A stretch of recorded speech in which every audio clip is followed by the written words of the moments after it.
So this is Christmas, and what have you done? Another year over, and new one just begun. And so this is Christmas, I hope you have fun. The near and the dear ones, the old and the young. A very Merry Christmas and a Happy New Year. Let's hope it's a good one without any fear. So this is Christmas, for weak and for strong, the rich and the poor ones. The road is so long, and so happy Christmas for black and for white, for yellow and red ones. Let's stop all the fight.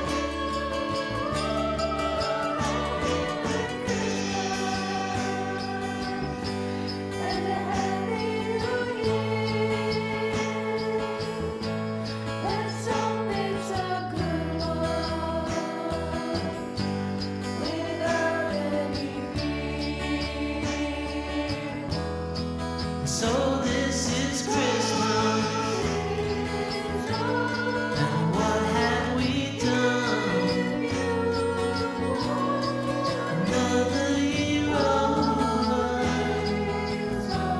and new one just begun.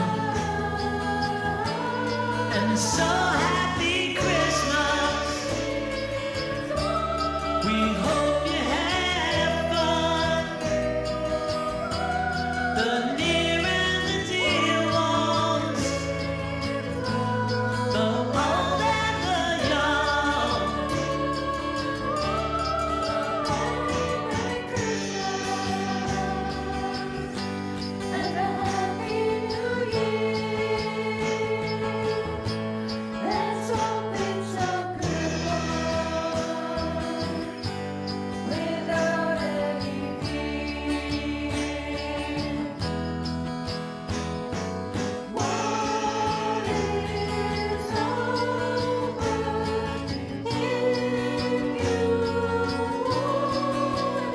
it? War is over now.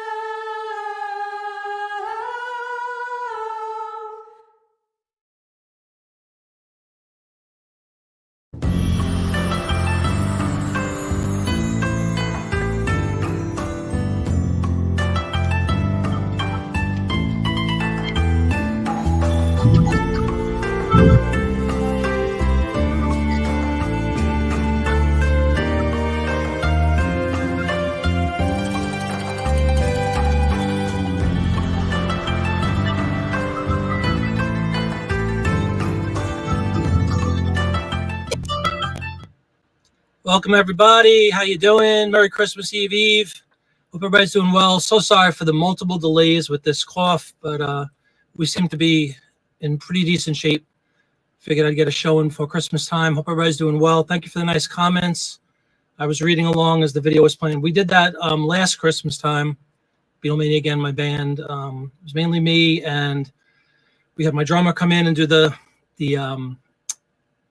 tambourine part. The Paul McCartney sang backgrounds along with my wife and two of his daughters. So I hope everybody enjoyed that. It was really a lot of fun. I just wanted to share that for Christmas time. Merry Christmas, everybody. Hope you're ready to roll. Hope everybody's done. It is freezing. I'm not telling anybody anything they don't know. We just got it like 11 in the morning. It's been balmy here in Pennsylvania, 50s last night, almost 60 degrees last night as the warm water was pulled up by the low pressure system, counterclockwise direction. I fancy myself a meteorologist. And then all of a sudden at about 11:30, shocking, change of temperatures, dropped like 35 degrees. We're holding at like 16 now, wind chills at 0 or so. I know there's a lot of people around the country that are far worse off than that. So hopefully everybody stays comfy and warm inside. Just hang out, Christmas or not. Be smart. Don't go out there and die in the cold. It's probably not the best way to spend Christmas. Hope everybody's doing well. It's been a long time since I've been on. Again, I do apologize, but I think we're in good shape. We're loaded up with the usual suspects, a lot of water, a couple of libations just to keep in the spirit. Little Baileys my wife got, so cheers. I know it's freezing around the country. Oh my goodness. Yeah, I'm reading everybody's. I'm not going to post all the comments, but thank you very much because there was a bunch of comments as the video was playing. But great to see you all in the house, as they say. Barbara, how you doing? Welcome, Barbara. -3. Yeah, we're, I don't know, 15, 16. It's semantics at that point. You know what I mean? I was saying to somebody earlier in the day, like at a certain point, don't even bother counting what the temperature is. It doesn't matter. -3 versus +4. Not going to feel much of a difference. It's bizarrely cold. And I'm just glad we're all hopefully safe, warm, and cozy. There's a lot of power outages. My sister lives down in North Carolina. She just moved down there recently, like within this year. And even down there, same thing. It was like 20 degrees, and they lost power this morning at 7 o'clock. I think she said it was because of the high winds. And she's still out of power. Thank goodness they have a generator, so they're able to keep the heat on, which is really all that matters. But again, in all seriousness, everybody, hope you stay very safe. It's a really dangerous situation. The wind chills are obscene, basically around the entire country at this point. There's really nobody being spared from it. I saw like down in San Antonio, which is basically Mexico. I've been in San Antonio. It's not far from Mexico, and I think it was like 15 degrees or lower, 10 degrees down in San Antonio. So everybody, hopefully just stay warm and cozy and enjoy the time. Hopefully you're able to stay home right now and through the weekend. Great to see you, Barbara. Hey, Michael, how you doing? You just ran orders to the post office. Oh, my God. Yeah, New York. Absolutely. Yeah, trees and wise. That's what happened to my sister, Barbara, in North Carolina. Jeff Lynne special? Cool, sure. Did you really, Joe? You're a glutton for punishment, huh? Well, welcome, everybody. There's a bunch of comments from when the music was playing, like I said. So, Mike, how you doing? Welcome. Charles fancies himself a Springsteen nut. I've never been a big Springsteen guy. I respect his songwriting ability. I think he writes great songs. I'll leave it at that. I'm just not a Springsteen nut. I know a lot of people that are, especially in this, where I live now, area, New Jersey, Philadelphia, Delaware. They love him down here. The boss, as they call him, right? But great to see you, Charles. Welcome aboard. Hi, Ralph. How you doing? Merry Christmas to you. Hi, Karen. How you doing? I know it's got to be chilly where Karen lives, too. It's not that far from me. Hey, Jim. Welcome. Great to have you, man. Victoria Joslin, Edgar. Welcome aboard. Great to have you. Hi, Sandy. How are you? Vintage Kaja. How you doing? Don't recognize that name. Welcome to the show. Unless you changed from a different username, which has happened a couple of times to me. Thank you, CJ. Welcome aboard. Thank you, Barbara, very much. All right, so we got the Beatle intro out of the way. We got the fact that it's very cold out of the way. So let's move on from that. This is the Holly Jolly Christmas, what did I call it? The Holly Jolly show, something like that, which I anticipated doing on Monday, but I'm going to be honest with you. I'm going to throw my wife under the bus. I was ready to roll, folks. I think everybody saw the message. What was it, like a half an hour before showtime? My wife threw a fit. Throwing you under the bus, honey, if you're watching. Threw an absolute fit. Was still coughing a little bit. She's like, your health is first. What are you doing? Why would you go on there last week? Blah, blah, blah, blah, blah. So an ongoing effort to keep the peace within the family. I canceled the show. Postponed it, I should say, till tonight. So I'm happy to report she gave me a blessing to continue this evening. I did have a chest x-ray, which was kind of integral in that whole decision-making process. No problems with the chest. No pneumonia. No issues. Done. No more crying about the cold. Yeah, I'm sure it is, Karen. And it was downright balmy. I know it was like 60 degrees last night, which was just ridiculous. 3 a.m. We turned the heat off. It was hot. 60 degrees at the end of December is not normal, but neither is -5. Hey, Vintage Go. Go, great to have you. Great to have you. Thank you very much for coming on. Welcome to the show.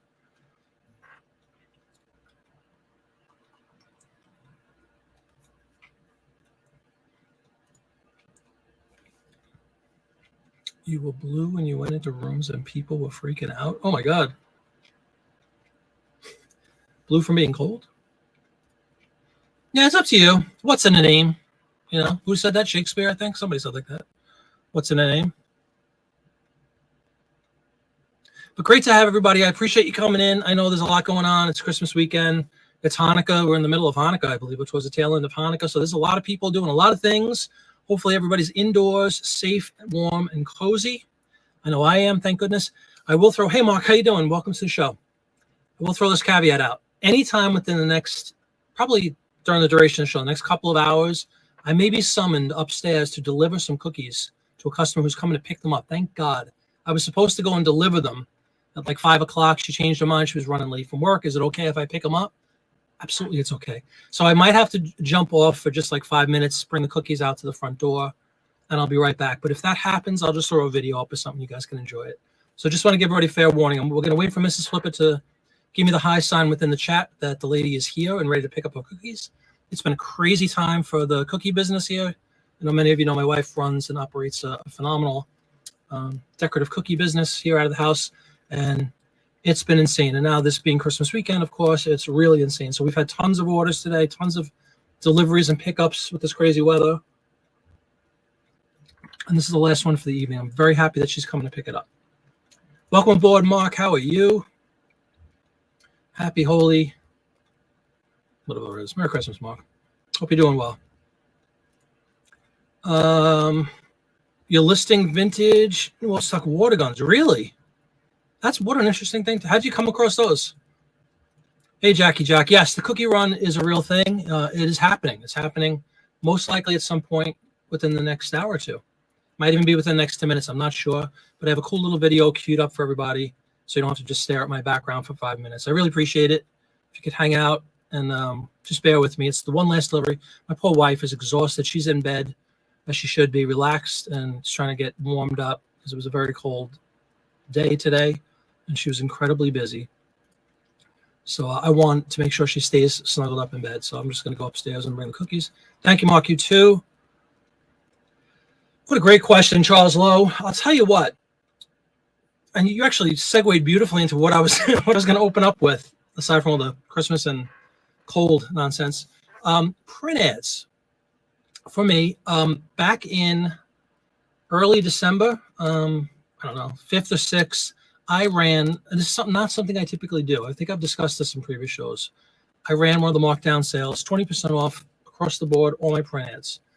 Usually, the times I've done this is just maybe, I don't know, 5 or 6 times I've done this. I haven't had a lot of really good results. I've had some additional watches, which is, you know, cool because you have the ability to send offers potentially to those watches. So to that end, it's been quasi-successful. The sale and markdown itself was never much of a reason for people to buy things, unfortunately. They weren't buying the sale and markdown. They were watching it. And then if I would get like 20 watches or something, or 25 offers to watches available on ads, of course, I'm going to try to, you know, get another 10%, 50% off. So the only downside of that is the people that bought were getting, like, at the end of the day, like 40% off, which is really, although I'm still making money, I don't want to go that low. Call it what you will. You want to kind of keep your brand, at least I do, at a certain level. I don't want to be a discount store, quote unquote. I don't want to give stuff away. Again, even though I'm making, that's what Whatnot's for, is giving stuff away, everybody. But seriously. So anyway, I haven't had traditionally that much success, but 5th or 6th of December, I ran that little 20% off. And I'll tell you what, to your question, Charles, the print ads were really flying off the shelves without me having to give an offer. They were actually just buying them based on the sales price, which is pretty dang cool. That sale just ended this last night at midnight. And given the success of it, I did really well with it. I did a video about it, I don't know, a week ago or so ago too, Charles. If you want to check it out, you know, the what sold style videos. I showed you some of the print ads that have been selling with that sale, with the markdown sale. Anyway, I just redid it. I did it through New Year's Eve. What the heck? Or New Year's Day, I think I have it ending. With that same 20%. You figured ride the wave while it's working. On the other end of the spectrum, the postcard thing continues to do fine for me. I'm happy with what I'm doing. I'm selling postcards pretty much every day. a couple of days some days, but I don't think I've had many days where I haven't sold at least one. Say what you want about that. Again, I'm not a big time postcard player yet. I think I have like 16 or 1700 listed so far. I aspire to 10 times that quantity or 20 times that quantity ultimately. So I'm happy with selling 1 or 2 or 3 every day. I did have a couple of people buy 2 or 3 at a time, which I love. Love the person that comes in and buys multiples. Love that. Be it print ads or postcards or anything else I have in quantity. Love to see that. So Charles, how's that for a 20-minute answer to the question? I think, again, in the last week or two, well, you said this week, yeah, print ads probably have the edge. The print ads have been doing well, so much so, again, that I just re-upped that sale thing, which I had ending last night.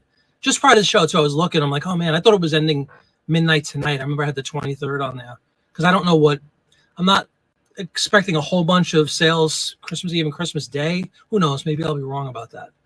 But I figured I would end it on the 23rd. But now I think I'm gonna keep it rolling because it was successful. So I basically just re-upped it. I copied, changed the dating. You know, I had it starting immediately, which was like right prior to showtime, like 5:30. And I'm gonna roll it through January 1st. We'll see what happens. Want to ride the wave.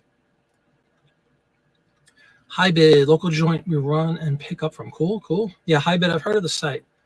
We have a stack of ads with jagged edges. Should I list them anyway? Well. It depends on how jagged. If you can trim them, if you could trim the majority of the jaggedness, which I have a whole video about, by the way, in the playlist. If you look at the print ad playlist that I have out there, 7 videos all about print ad soup to nuts.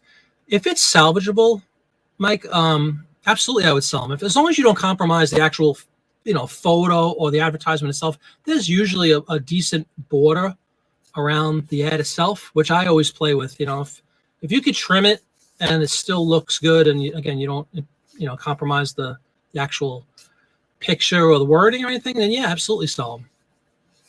But if it's damaged, this is a question I get a lot, as a matter of fact. I've had many people write me emails asking about moldy smells and water damage and all this stuff. Just generally speaking, I don't deal with that kind of stuff when it comes to print ads. I try to avoid that at all costs because it can only lead to bad things.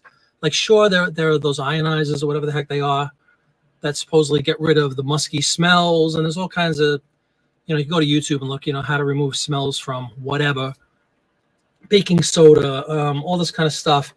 I try to avoid stuff when I'm out in the wild sourcing these things. I try to look for decent magazines that aren't water damaged, at least at a high level. When you're just kind of thumbing through quickly, you don't see any, blatant staining or water damage or, God forbid, mildew, anything like that. So I'm a little more of a picky buyer when it comes to that stuff. My legendary 650 issue of Life magazine thing. I've been through almost all of them, and they've been down here for like 3 years at this point, almost 2.5, 3 years. Never had one. I've had a couple that had a few like water stains, I guess they are, but they've never been enough to interfere with the photo or the illustration or the wording on the advertisement. If they are, I'm not gonna list them. Call it what you will. Call it snobbish. I don't care. I want to have premium stuff out there. I want to have good stuff. There are so many magazines and so many ads available.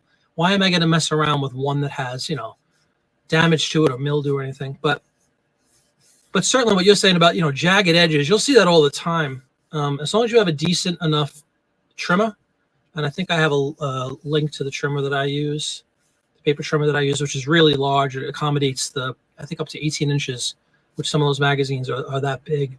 You're fine. Trim off the jagged edges. Do a nice scan. People buy them. Barbara Engro with the legendary term perceived sale. I put a comment in. I was on, I'm always on Auction Professor's show last night. And, everybody keeps talking about perceived value. I wrote I thought it was a great sentence. And a couple people were like, wow, if you think about it, all value is perceived. There's no such thing as value. Value is a concept, right? What is anything really worth? It's an agreed upon, what did I say? It's an agreed upon perception value. So there really is no, somebody puts a 5 on a dollar bill and it's worth $5. It's a perception. It's not really worth anything more or less than a $1 or $100 bill. If you think about it, it's the same thing.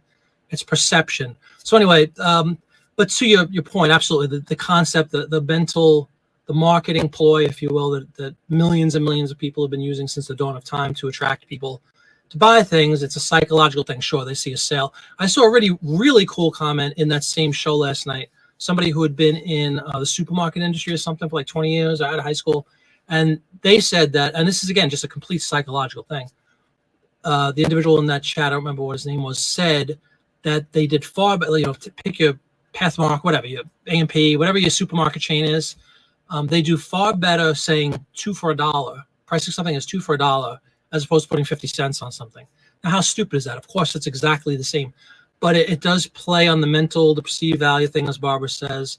We're all sheep, we're all idiots, and we fall for these ploys from marketing companies that have again been using since the age of time. A really cool thing about the dawn of time, a really cool thing about the print ad thing, that again, I see the parallel with the postcards, probably a lot of the reason I enjoy the postcards so much, is the historical thing.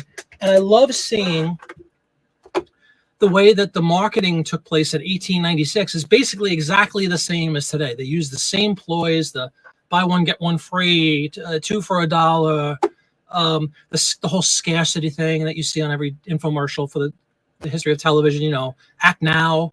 The buyers that sign up in the first 30 minutes will receive this. It's all this nonsense. It really is nonsense. But there's a psychological element to it all, that people get paid a lot of money to study that science, if you will, of marketing, what people are. Again, I say it, it's true. There's a great Pink Floyd song called Sheep. We are all sheep. We see these things and we fall for these ploys, or else they wouldn't use them. These mega, Disney, me being a huge Disney fan, Disney is one of the ultimate examples of that. They just feast on people's stupidity and naivete, and they flourish because of that. They're very, very bright people. I'm not saying we're all stupid, but you know what I mean. We all fall for that. Ooh, 2 for $1. How do I pass it up? You want to buying twice as much as you would have bought. I mean, it's not an accident. They know what they're doing. All these companies that are successful know what they are doing. So in our little microcosm of this, bigger picture of Disney and all these big companies in our eBay stores or whatever, to Barbara's point, absolutely. They see a sale, they think they're getting this huge benefit, not realizing that I paid 2 cents for that ad. So, for me to get 15 instead of 18 doesn't matter. I'm making money hand over fist. But people think they're getting a bargain. I also have another one on there with the print ads, which I might actually start doing with with some other items like the sheet music that I have up. Buy more than one, you get free shipping. It's a dangling the carrot. It costs me nothing more to ship 10 ads than it does to ship one ad. They're so light, it barely moves the needle. I might go from 6.7 ounces to 6.9 ounces. But people perceived value is that, oh, wow, I'm getting 10 ads that I would have spent, $40 on shipping conceptually for free. So they think they're getting this huge $40 deal. I do, Karen. Absolutely. I promote till the cows come home. I've jumped off of the ship that says you don't need to promote. I think it's poppycock. Postcards, there's just too many people selling postcards. You have to promote, in my opinion. Caveat. It's my show. It's my opinion. Feel free to disagree, slaughter me. I don't care. I'll still sleep well tonight.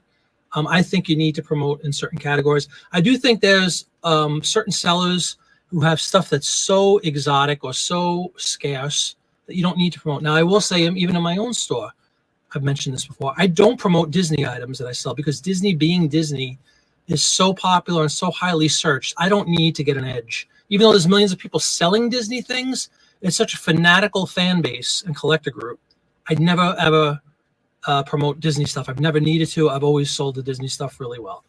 Another silly example is if you had an iPhone to sell. There's billions of iPhones and everybody's buying them. And the second you list an iPhone, you'll probably sell it. Granted, at 50-50, it might be a scam, but you don't need to promote an iPhone. So, but the stuff that you're asking about specifically with promoted on postcards and print ads, absolutely I promote them. FSJ, I would list them and call it out. It gets mad. Oh, okay. I'm sorry. You're talking to Mike. Yep. Yeah, again, provided you don't damage the underlying image or, writing on the advertisement, absolutely.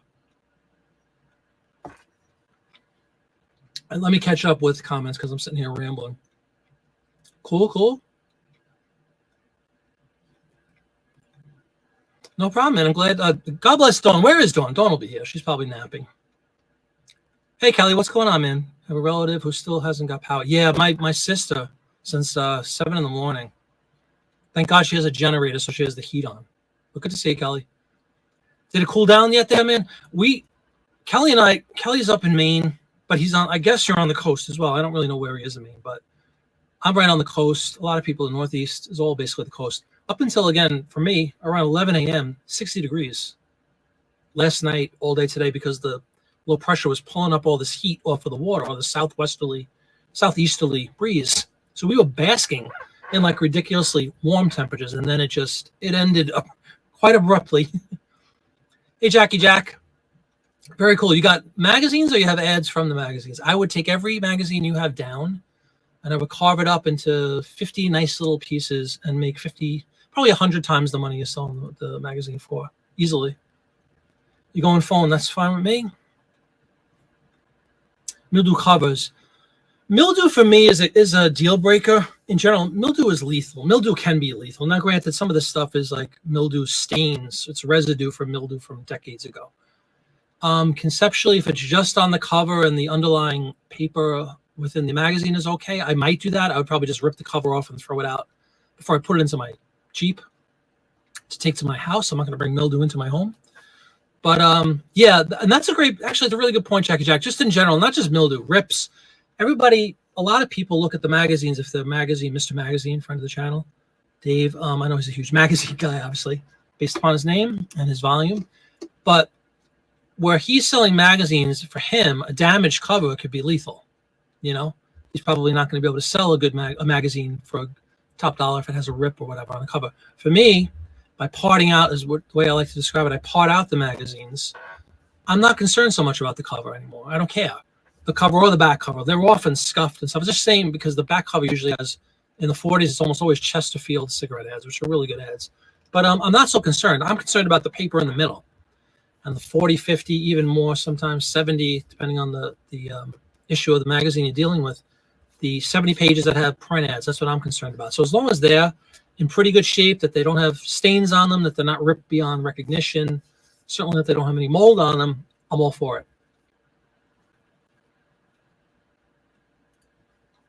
Yeah, and you can, sure, absolutely, you can make an effort to clean some of it off, but definitely trim.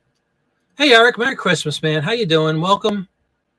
Hope your significant other is doing well. I haven't heard from her in a little while. We're going to let that slide, but I'm sure she's doing well. Good to see you, man. OBX Picker, Reseller Information Network, Drew. I'm not familiar with OBX. CJ's dad used to sell flea markets at price only 25 cents or $3 for $1. People would pay $3 for. Yeah, I know, exactly. Again, little bots, as they say in the old country, a little stupid. People were, and I count myself as a person, we all fall for these ploys. I don't know why. You would think, especially this group, we're all resellers, right? Most of us are resellers. We should know the game and the tricks that are played, but we all fall for them, me included. The whole free shipping thing is a farce, as we all know. The price is built in. There's no such thing as free shipping. Yep. You got it at 5 p.m. Yeah, it was later as you went up north, right? Yeah, 11 o'clock, it came in with a ridiculous roar. Wind just howling. Now, we didn't have any snow. It rained. It rained a lot yesterday. It rained a lot last night. It rained in the morning. So we don't have any snow. But, man, did we have wind, and now, you know, we're at 15 degrees, I guess, or something like that now. 16 degrees. Wind chill of 1. Wind, instead of out of the southeast like it's been for 2 days, is now out of the west at a brisk 18 miles per hour. What's up? Not sure if it's vintage. Check. Can he do 5 for $2? Kelly, it's 55. Yeah, you're still at 45. So you're still, so it hasn't crossed over there yet, man. Let me tell you, when it does, yeah, you're on the coast, so you're still getting that sea breeze. It's going to pass you eventually as that low pulls up farther north. Like southern Canada is going to get hammered, like hammered by this same system, because everybody that's on the east coast of the U.S., we all got rain and everything from the real big storm. The stuff that's in the Midwest is kind of the back end blowing off the lakes. That's why you guys are getting some snow. We had the storm, but it was all rain, 100% rain, because it was all southern winds coming up from the warm ocean. The waters are still very warm, the ocean waters.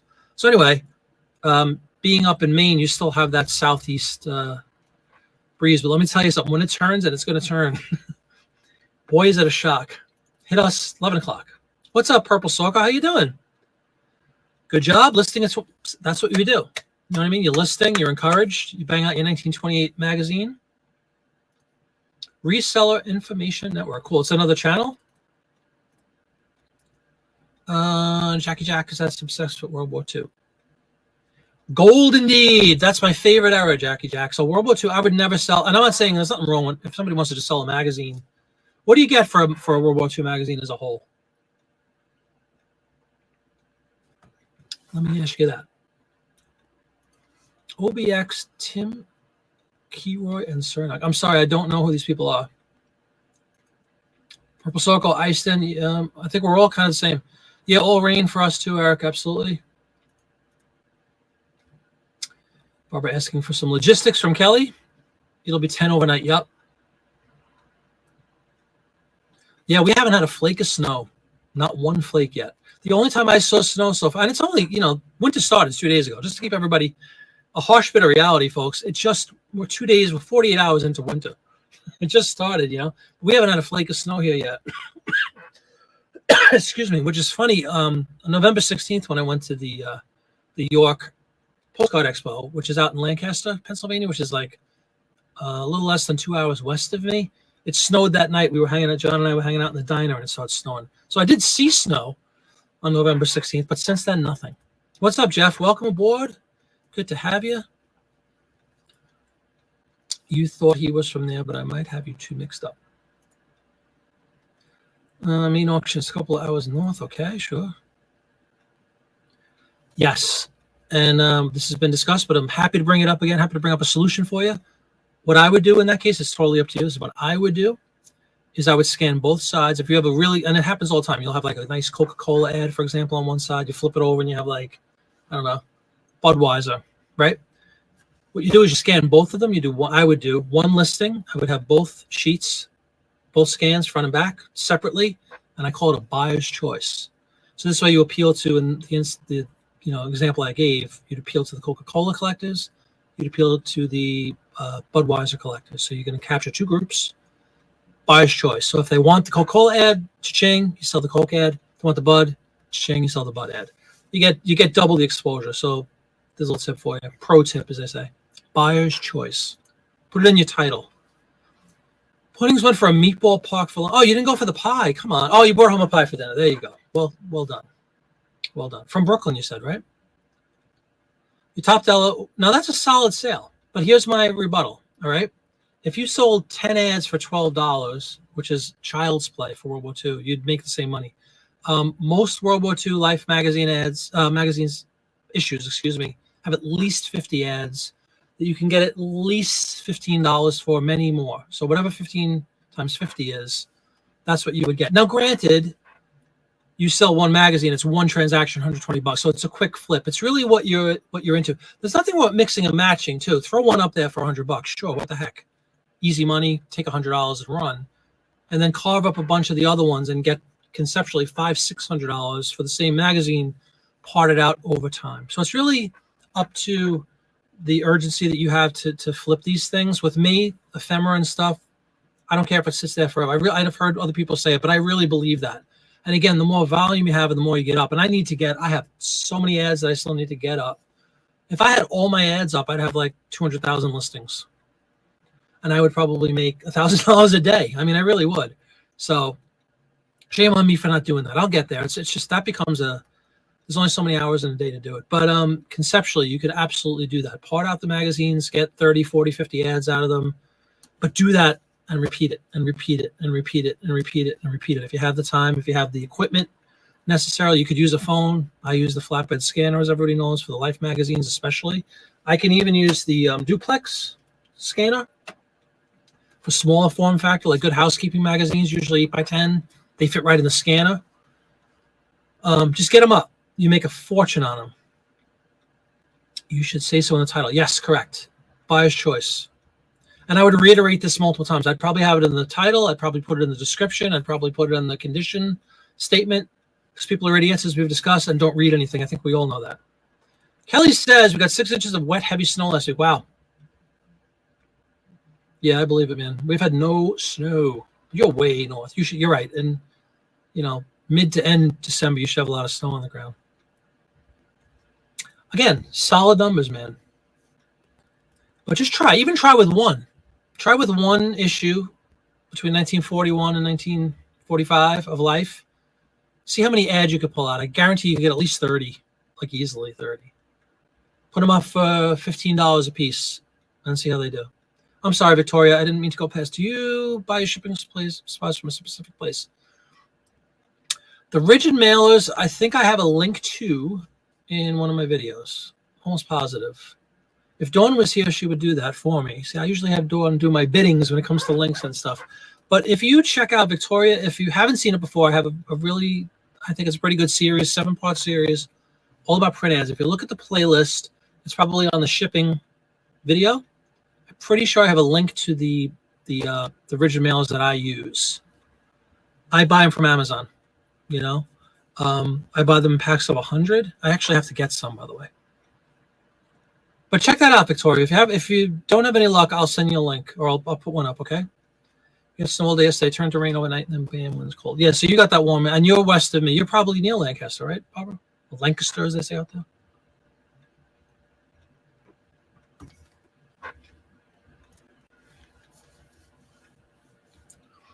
The supplies, yeah. And Kelly buys supplies, lots of supplies for postcards primarily. I know he has eBay. There's a couple of sites which I borrowed from Kelly and Popeye to get the sleeves to the postcards and the plastic dividers. Go get the scissors, man. There you go. Carve them up. Yeah, eBay is a great source to get supplies for everything. Absolutely. All right, cool, Kelly. Thank you. Purple Circle says part 4. What with the link? Thank you for that. You're very welcome. Wow, am I catching up? Yep, it really does depend. Shop around. You know, the usual suspects, your Amazons, your eBays. I mean, there are some proprietary Mason. What is it? JB Mason.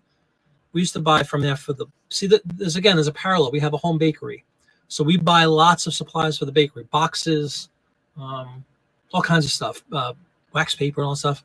So we have a business account with WB Mason. That's what it's called. That we get a lot of the baking goods, and sometimes they'll have stuff that I can use for eBay on there. Eco Swift, okay, cool. Yeah, those are the tiny ones to me they're tiny for like postcard size. For print ads, just so you know, for me, mine I think they're 15 by 11, the mailers. I need to get several that are bigger than that because there's 2 magazines that I sell lots of ads. In fact, I had one today. The magazine itself, the ads are 18 inches long, which is too long to fit in my mailers. It's always a pain in the neck. I have to Franken box, as they say. I do a Franken mailer. I take the tab, the sticky part of a tab off of one. I extend it by like 2 inches, and I can fit them in. But it's a pain in the neck. You know, they do have larger ones. I don't need nearly as many. The 15 by 11 accommodate almost all of my ads. But for those larger ones, is it Good Housekeeping? I think it's Good Housekeeping from McCall's from like the 1910s. They're huge, 18 inches long. And I get those on Amazon. Hobbies Depot collects supplies. Sure. Oh, that's a good one, Kelly. I haven't seen that. And that's on eBay?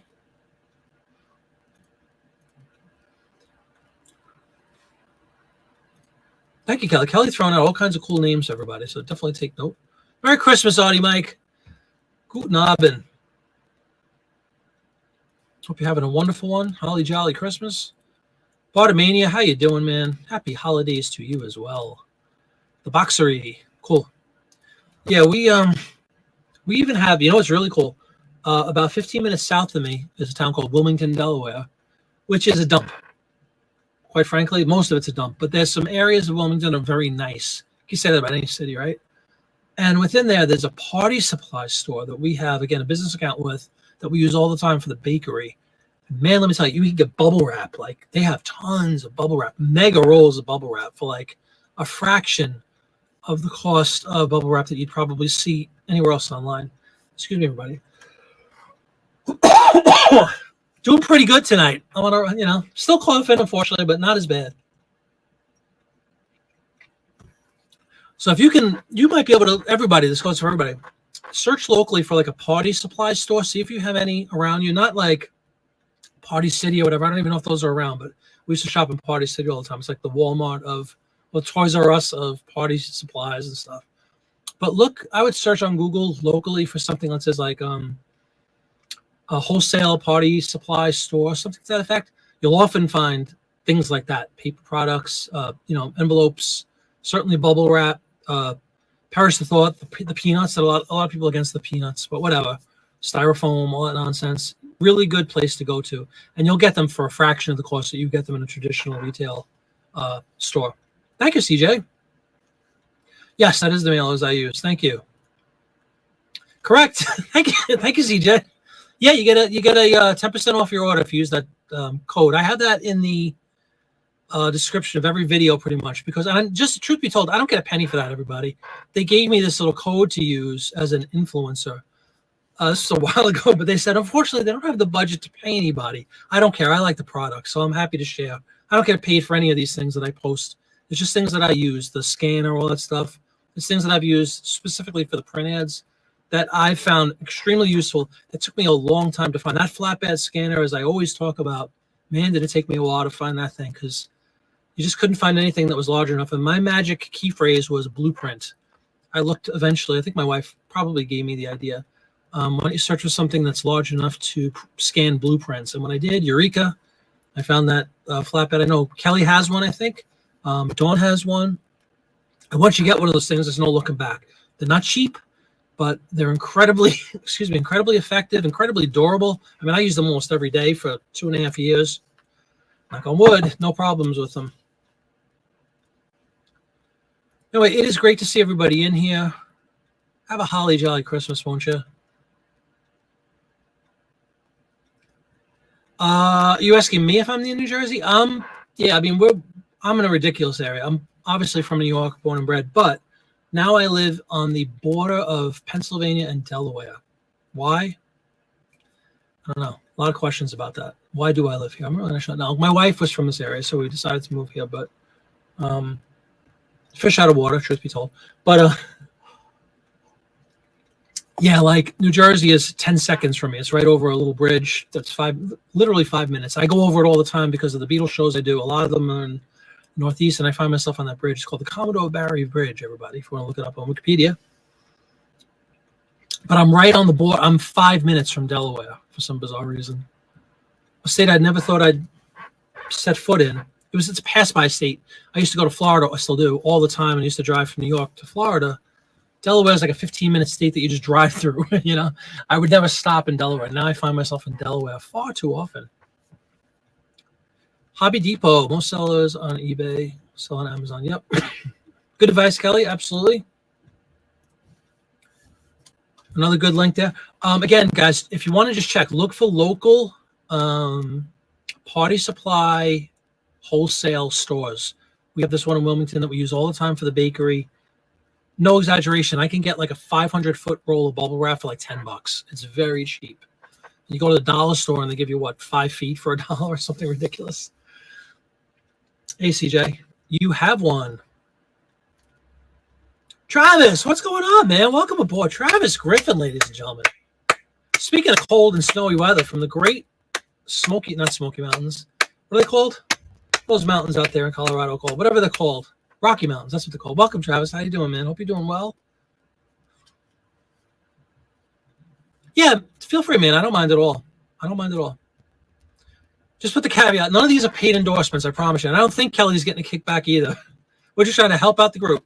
We were drinking a little Bailey's Irish cream. An official Bailey's mug. This is like a shot glass, let's be honest, that my wife got me for Christmas last year. But they're down, 2 down.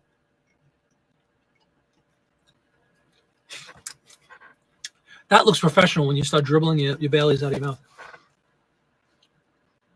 I don't know whose birthday is this either. But regardless, happy birthday. Somebody's got to have a birthday today. Today would have been my parents' 57th wedding anniversary. The Rockies. There you go, Travis. Well, how you doing, man? I knew they were, whatever. Yes, and we are also drinking God's Creation, Acadia, spring water. How you doing, Laura? Laura Gillette, welcome to the show. Your dad's birthday is today, but can't party. Oh, I'm sorry about that. Hope he has a great birthday, though. You can still call him on the phone and say hi. Welcome to the show, Laura. Are you new as well? Looks like a new name to the chat. If you are, welcome aboard. If you've been around a long time, welcome back. Eric. Where's your girl, Eric? What is she doing? She listing? She better be doing something. What's the term? Lursting? Listing, something like that. Great to see you, Travis. How you doing? We might be colder than you. I mean, I don't know. Who knows? Colorado's a wacky state. We're holding steady at 15 degrees right now with a wind chill of 0. No, -1. We've dropped to -1. And this update is brought to you by Bailey's Irish Cream. That's what I'm saying. She better be cleaning the barn. It's only been a year. All right, man. You guys are due to, you're supposed to be on the show, right? I know you like to be behind the scenes and stuff, but she's supposed to be on the show with me, with her mom. Waiting for that. Just trying to buy time, waiting for the shed to be done, the barn to be done. Oh, no, really? And you're sober. It looks like, am I delayed? Anybody else seeing a delay, or is it just Barbara being sober, as she says, as she claims to be? We can't wait to see the barn, Eric. Thought there was going to be a big unveiling here on my show. I want to get the scoop, the live world premiere of the barn. There's a lag. Sorry about that, everybody. Bailey's mixed with orange juice. Oh my God. To each their own. Wow, I wonder, is there really a super delay? That's not cool. How long has this delay been taking place, everybody? Between what? Between the mouth moving and the voice coming out?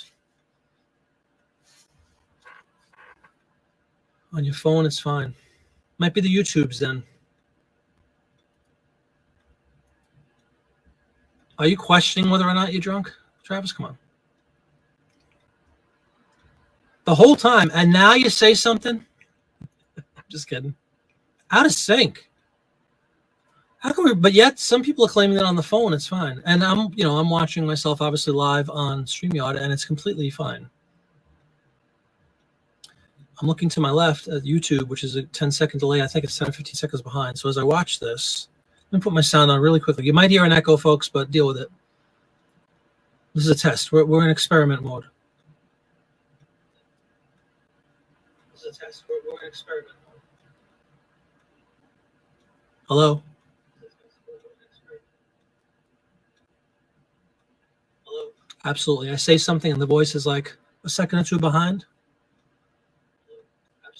That borders on the unacceptable, doesn't it?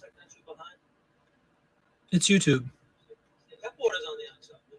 All right, no more echoes, everybody. Yeah, but it's enough to be annoying. I would be annoyed if I was watching it. Can't really think of what else to do. Kind of is what it is. There's no settings that are incorrect or anything. It could just be a YouTube lag. It could be a lot of people all on the YouTubes tonight because of the inclement weather that has gripped our fine nation. No, I don't think it's a green screen. Only because here on, like, when it was the green screen issue a couple of weeks ago, Kelly, like, even on StreamYard, which is what I'm using, obviously, that was delayed too. So I don't think it's that, but who knows? Laura says it could be from the storm. When in doubt, blame the weather. Absolutely. Yeah, exactly. Delayed on phone now, says Purple Soccer. Eric saying it's not that bad. What's the big deal? 2 seconds. Deal Finder, how you doing? Welcome to the show. That's what I should. Merry Christmas. Pied Piper Postcards Plus, or quadruple P as we call them in the business. Kelly, thanks for helping with the scanner settings. Awesome, awesome. The scanner settings are crucial. I'm assuming, obviously, it's talking about the postcard thing. You want to have that border. If you're busy listing, there you go. Deal Finder, that's a very good point.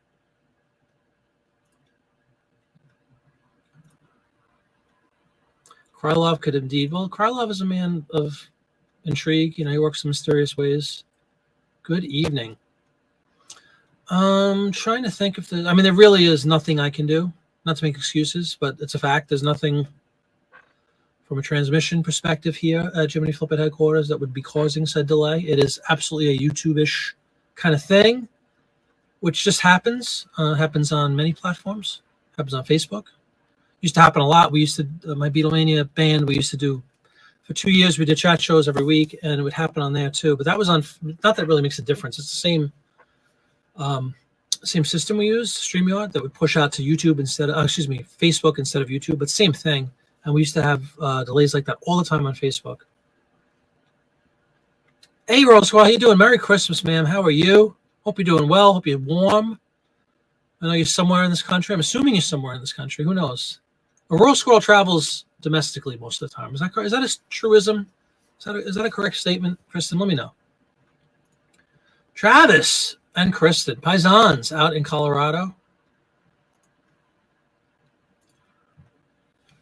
Victoria, when's your next show and whatnot? I love that app. I'm so glad you told us about it. Really, I've started watching shows you're listening. Cool. I don't know. We'll see.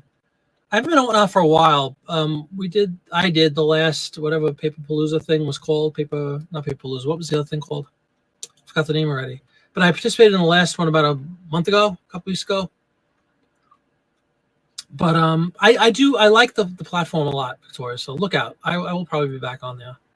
The CompuServe bill has not been paid. That's probably adding to the delay. Hey, Paul, how you doing? Paul Beagle, -12. List. There you go. Just listen, everybody. Turn the video off. Just listen. A truism. Okay, very good, very good. A domestic squirrel. She's on the moon. She's not an interplanetary squirrel. It's 55 in your office. Holy jeez Louise, that's a chilly day. Look at Rose Squirrel using the little employed moon smiley face icon. Well done. You got to watch Krista. She is fast on the draw. She might be traveling. She might be in the Winnebago, somewhere in states unknown in the middle of nowhere in Idaho, but she's quick on the draw with the smiley faces. You got to watch her. She's a pistol, like Kristen. So everybody, how are your sales? There's the obligatory question everybody that does a show asks, but I really do mean it. How is everybody's sales doing? This is it, folks. We're at the end of the fourth quarter. We have a week left, 8 days left. Legendary fourth quarter that everybody talks about and thinks is going to be so wonderful, and you make all your money in the last 3 months of the year. Baloney. Baloney, I say. It's a year-long enterprise. But as everything drills down to this, it depends on what you sell. If you sell certain things, like we're selling postcards, I don't think postcards have a season. Kelly would agree with that. I don't think print ads have a season. Granted, print ads that are based upon Halloween or Christmas or something, you might see an uptick in Halloween ads around Halloween or the months leading up to. You might see an uptick of Christmas ads leading up to, but they're not seasonal items per se. You might see an uptick in Christmas postcards as Christmas approaches, but I'm pretty convinced that they sell all year round. Those, Halloween and Christmas especially. The other ones, I don't know. I don't think there's a big Easter, market place out there for whatever reason. It's not really a celebrated holiday as far as marketing goes. The retailers can't do much for Easter other than candy, which is already kind of gobbled up by the Halloween market. So I haven't seen like any dramatic increase or decrease, thank goodness, for fourth quarter. And that be that as it may, it's a truism again, Kristen. That is, in my case, it is a truism. No huge uptick, no huge downtick. For whatever reason, March is always my best. The last 4 or 5 years, March has been my highest gross earnings on eBay. Every March. I don't know why. The only thing I can attribute it to potentially is that March is the month here where we live that we start going to estate sales the most. So it might just be an influx of new inventory every March that leads to new sales. A lot of the times I just kind of coast with, I definitely buck the trend. I am not one of those people. I love sourcing. As I say, I love going to estate sales, particularly my wife and I love them. We don't go to many, especially in the summer. I have so many Beatles shows. I'm doing other things. My wife is so busy with the bakery that we don't need to source. I have 100,000 or more ads that I can list that are sitting on my shelf. Now I have another 1,000 or 1,500 postcards, which I know is nothing, but with potential to get many more, 1,500 postcards. So I don't have to source. I don't have to go out for this. The majority of the stuff I sell is the print ads, records, which I have tons of too, postcards now, and sheet music. So I don't really need to source, quote unquote. Do I like doing it? Absolutely. If we go to estate sales, which usually occur for us big time in March, springtime, early spring. That seems to translate into higher revenue for the month of March.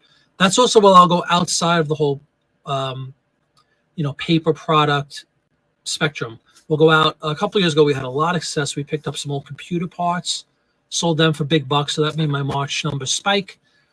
That's my month. Don't know why. So I can't wait for March. It's only, 3 months away? Show me March. Spring is less than 3 months away, everybody. Remember that. As you sit here chilling in sub-zero temperatures most of the country, only 3 months till March and spring. Spaceballs. Sure. Good movie. So do the movies. Sales have been good, says Jeff. That's why I like that. Sales are nice, says, see, good and nice. Those are powerful words. Not a normal fourth. Eric, what is a normal fourth in your world? Whiteout in Buffalo, New York. Oh, I'm sure. That's the big issue now, is the wind blowing around whatever snow is on the ground. I'm very sorry to hear that, Puddings. 1 per day for 3 days. One, what? I'm sorry. I probably asked you a question earlier. I'm sorry. I forgot what we talked about. One, what? Yeah, Travis hasn't listed in donkey's years, as they say. Kelly's up 20%, but only up 1% for the year. So you are, so you were down for the year big time until December, huh? Which is crazy to think, because you have so much volume and you're constantly plugging away. Oh, Kelly, this is a point I brought up several shows ago, but since I haven't been on in like 7 months, at least it feels that way. The one bad thing for me personally about having so many postcards suddenly in my store, my average sales price has taken a huge hit. My average postcard sale, I could probably quantify this, and I'll put it in a spreadsheet, it's probably like $7. If I'm lucky, $70. I've had a few that are like 15, but most of mine are like $5, $6, $7 a piece. So even if I sell a few a day, I'm getting like $30 a day, $40 from postcards. It's not going to get it done from a feed the family perspective, if you know what I'm saying. So I need to get way more volume in postcards. Or if I'm selling, but even think about that. Even if you sold 20 a day at $4 or $5, maybe 100 a day, that's okay. It's not terrible. It's not the worst thing in the world, but it's not like something to hang your hat on and say, I'm a professional reseller. I can make, I can sell 20 postcards a day at $5. That's not good. So I need to get a lot more postcards up, because although they do sell, I'm very, very happy with the sell-through on them. I sell them, as mentioned many times before. If I list 100 a day, I probably sell 2 or 3 of those brand new listings that day. I love that aspect of the postcard game, but it needs to be pushed out in far greater volume to actually make money. I don't want to make $20 a day on postcards. Oh, I sold 5 postcards, I made $20. So anyway, that's my 2 cents on the postcard thing. The only downside, it kills your average sales price for me anyway, daily. Whereas my ads are between like the low end 15 to like up to like 30 a piece. It's just a higher return. Oh no, when did they come to a screeching halt? Just recently? Yeah, we all try to justify these ups and downs. Well, it must be because of this and because of this. I don't know. I don't know if there's any real answer to this stuff. Many have tried, most have failed to figure this stuff out. Wow, that's obscene.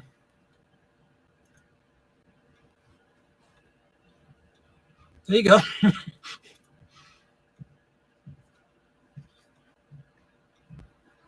Yeah, feast or famine is the expression, right, Puddings? I've had that too. And it's very depressing, because sometimes how you think you're off the schneid. You have like 2 or 3 really good days. You think, that's it. I'm back.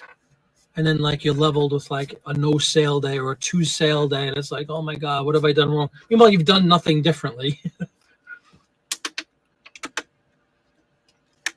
It's not a science. We all like to think it is. It's not. There's a lot of numbers to it, and there's some common sense practices that we can employ to make it as successful as possible, but it's not a science. People are fickle. It depends on what's going on. There's a million parameters, and you can't capture all of them.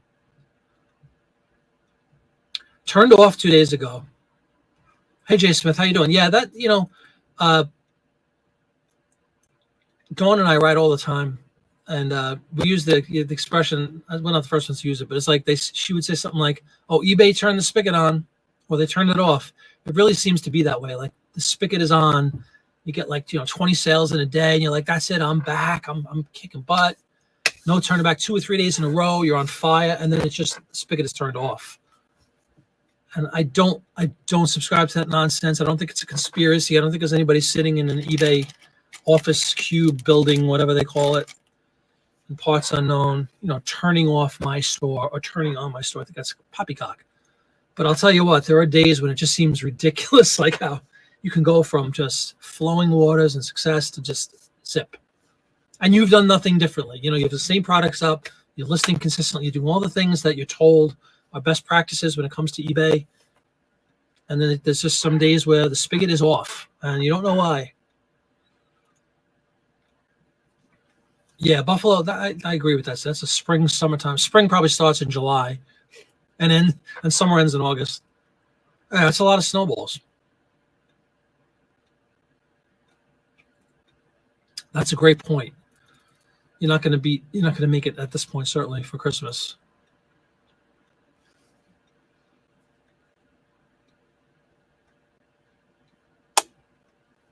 That's interesting, but it's good that you do an analysis. Great question, Travis Griffin.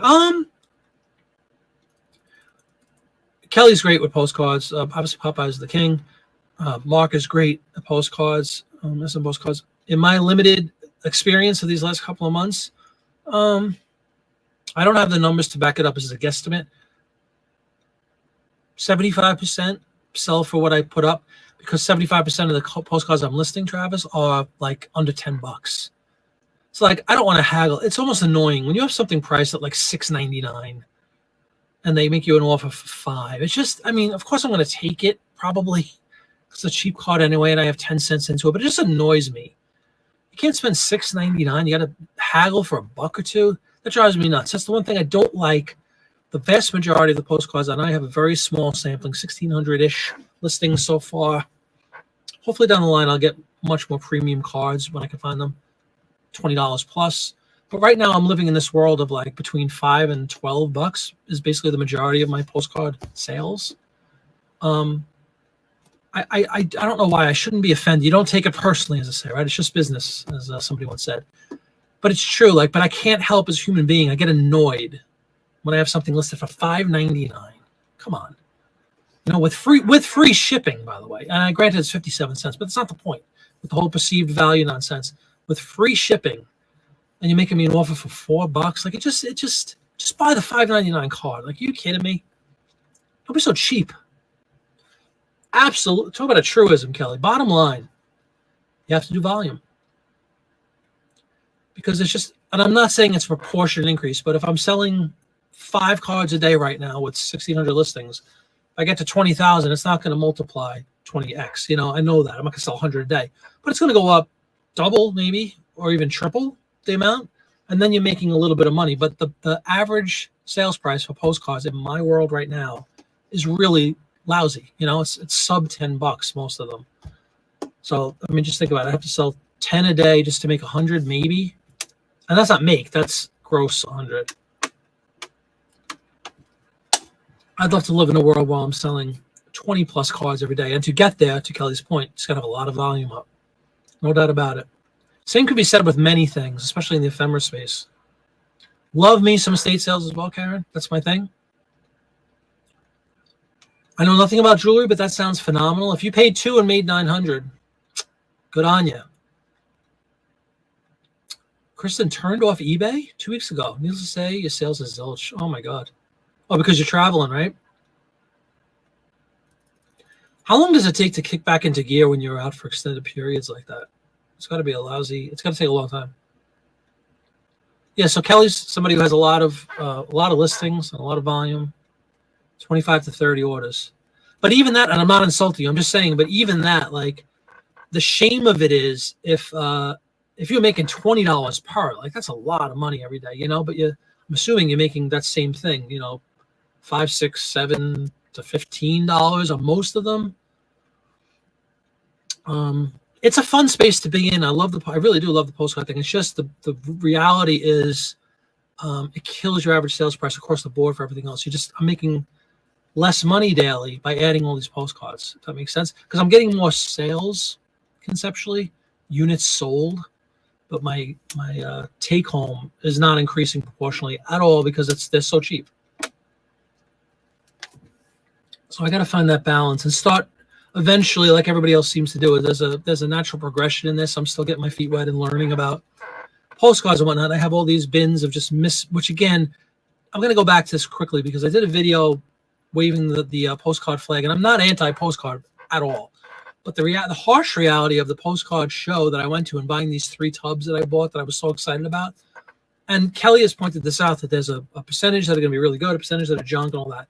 He's totally right, because if there's 600 cards in a tub, I mean, it's ridiculous. My wife has been sorting for me now, which is pretty cool. I am getting, especially with certain states, Pennsylvania, Florida, Maine, of all places, no offense, Kelly, Massachusetts.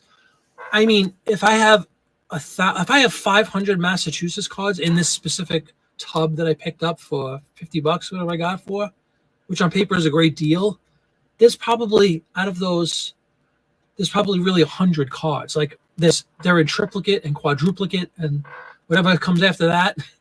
There's like 6, 7, 8 of the same cards, all mixed up, of course, so you don't notice unless you're sitting there looking through. I'm sure it's intentional. They're just junk cards people are getting away, giving away to get rid of them. The same thing. I see the same. Now Pennsylvania, something courthouse, post office. It's the same cards over and over. And there's 7 of them. So my wife, bless her heart, is actually going through and putting all the dupes together for me.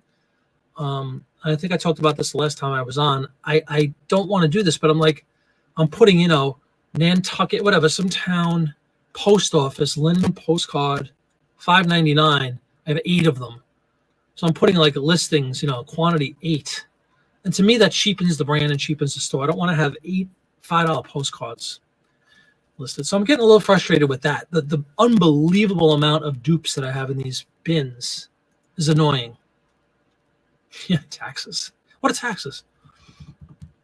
Exactly, puddings. The term is often bandied about bread and butter. There's a lot to be said for that. If you're in Kelly's world and you're selling 30 cards a day at between $5 and $10 a day, you're making $250, $300 a day just in postcards. That's a fair amount of money. You're grossing $300 a day in postcards. That's a fair amount of money. Nothing wrong with that. You paid pennies to get the $300. God bless you. Great work. But again, for me, I don't have the volume he has. So until I get to that volume, if I only have 1,600 cards and I'm selling 2 a day, 3 a day, 5 on a good day, I'm only making $20 or $30 maybe. Not cool. So I have to stop being a little more selective. I wanted to just go out and get these bins. Mark has some postcards. Great guy, great postcard guy. He lives in that world too, of these cheap cards, but he has tens of thousands of them. So until I get to the tens of thousands mark, it's going to be a long climb financially, making money on postcards. You're making money. You're making a hand over fist on what your investment was in the individual cards, yes. But you're not making a lot of money on a daily. The actual bottom line, money in your account posted to your checking account from eBay every day or whatever your payout schedule is on these cards is junk. It's awful. It's very little money. For Christmas Eve, Travis Griffin, we will be doing absolutely nothing. Mrs. Slippet is under the weather, as I have been for a month and a half now. She's just caught the bug about a week ago. She's in bed as we speak, trying to recover. We are trying desperately to get to her mom's house for Christmas Day. That's still up in the air. But we will just be kind of laying low, just trying to stay warm, listing postcards. So, Merry Christmas, Ari. No, I know, and that's the whole turning on and off the spigot. It does.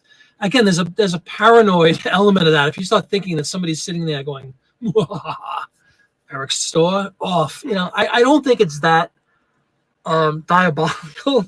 I really don't. However, I think people have expressed the notion that they might have thresholds for individual stores for whatever reason. I guess based upon previous performance. If you live in that world of you sell about $100 every day worth of merchandise, then one day you have this ridiculous $500 day, and you're like, woohoo! They throttle you down to keep you in that 100 lane. I don't know why. There must be some logic behind it from their point of view. I don't know why. all of us aspire to grow and build and sell more units and make more money. It's again, it's a win-win for the company as well. But there's no doubt that the spigot thing, yeah. Fridays do the billing. Oh, see, I've never actually noted that. Is that true? You convert a lot of sales to offers. Absolutely, Barbara. So do I.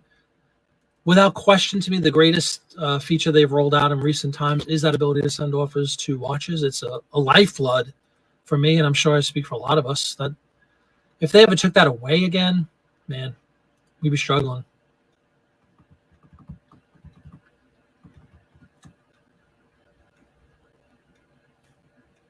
Up until recently, you allowed offers and postcards. It was about 60-40 split for me on the full price versus offers. But I just turned it off, so I don't want. There you go. I saw you said something interesting last night too, Kelly. That you, again, everybody has their own methodology.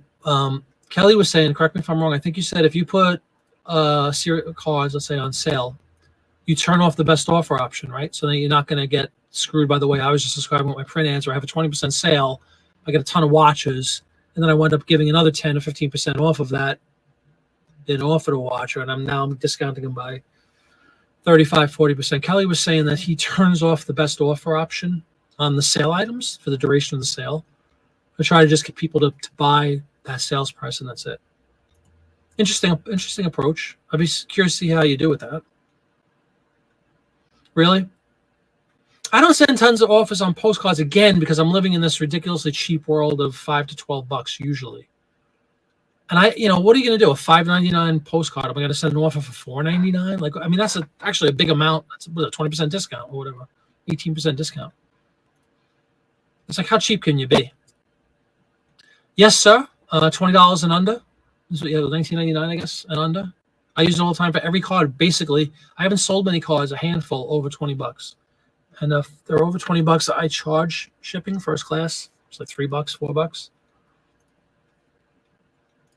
Yeah, they have rules, Travis, that has to be $20 or under. Thank you, sir. Yes, please, if you have a chance, everybody, give a thumbs up. I'd really appreciate it. They say it helps the videos. 50 or 60, yeah. It's just because if you sold 50 or 60 of anything every day on eBay, you'd think you'd be, living the jet set life. But in the postcard world, you're not, because they're just so stupidly cheap. Now, granted, you got them for nothing. So I'm not saying your ROI is through the roof, as high as anything else out there. But in our world, and most of our world, correct me if I'm wrong, there's some other postcard people that dabble in higher end postcards. Now, granted, they're going to be a lot harder to find. So right now I'm in that world of this mediocrity and low just volume, trying to get to a place like Kelly and some others where I just have a lot of volume. As he said, he's right.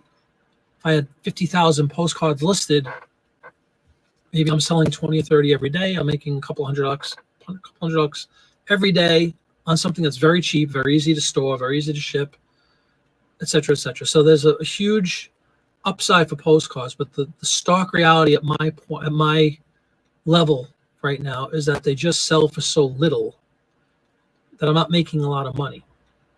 I'm making a great return on my investment, but I'm not making money because they're just so cheap. If you keep selling $5, $6, $7 items every day, you're not going to get rich really quick. Not even rich. You're not even going to be able to sustain. You've been creating your drafts. Cool. Bounce back when you get back home. Yeah, and just for the algorithm or whatever you want to say, for Krylov to kick in and get you back on the boards. You're about 75% sold for 25% sold on offer watcher. Nice. Quintuplicate. That works for me. Sextuplicate, right? We can go on. Yeah, but true. Now, my dilemma, Michael, was prior to my wife intervening about a week ago. I wasn't, I have a very small sample, relatively speaking. I bought these tubs. I was just grabbing a fistful, scanning them and listing them. I don't care. I wasn't organizing and all. It was just busy work to me. Again, these are cheap $5 to $10 cards. I'm not going to spend hours and hours alphabetizing them and putting them in say, I don't care. It's just a handful of cards. I list them quickly. They're up. They sell, hopefully, $5 to $10, $12. Recently, my wife has taken the initiative to organize it for me, which has been great. And she's the one that's now finding that, oh my God, you have 8 of these cards, a library in Massachusetts. You have 12 of these, Episcopal church in nowhere in New Hampshire that nobody cares about that are $4 cards. So my only thing about, it's easy, quote unquote, because I could put one scan and put quantity 8 or quantity 12. My fear is, and it might be unfounded, my fear is, Michael, it cheapens my store and my brand. Like, I don't want to have 12 available lousy postcards. You know what I mean? It just looks like, talk about perceived value. Like if you had, let's say you scored and you have these amazing real photos, and for whatever reason you have them in triplicate or something, and they're all worth $100 each. I would think if I was in that boat, and I wish I was, I would just do one listing and say there's one available. I wouldn't put that I have 5 of them or 3 of them. It's going to cheapen it. It's not going to make it seem as scarce or valuable. So I don't want to have 8 $4 postcards in my store, 12 churches in New Hampshire that are worth $5.99 maybe, So that's my dilemma with these cheap cards that I have in quintuplicate, as Travis says. They're all easy to list, they're all easy to store. That's one of the great things about postcards for me, from my perspective. Sure, that makes sense too. It's more work to me. The reason it's more work to me is prior to my wife organizing them on the front end, like I relied on my own memory. And again, I'm only at 1,600, but imagine if I was at 10,000 cards. Like, it's so easy to not remember if you listed a library in Oshkosh. You know what I mean? So I'm like, I'm going in. So now I'm taking the extra time to go into eBay. And do I have that listed? Oh, yeah, I already do have that listed. I have 6 of them already. Now I'm going to add a 7th. And then I have to physically take it to C7 or wherever the other 6 are. It's a pain in the neck. I hate the duplicates. I don't mind 1 or 2. But my God, I have I have some that have like 12 of them. Lousy cards, nondescript. Who cares about the post office in Syracuse, New York postcard? Like, I don't want 12 of those. It's a pain in the neck for me. Very much a pain in the neck.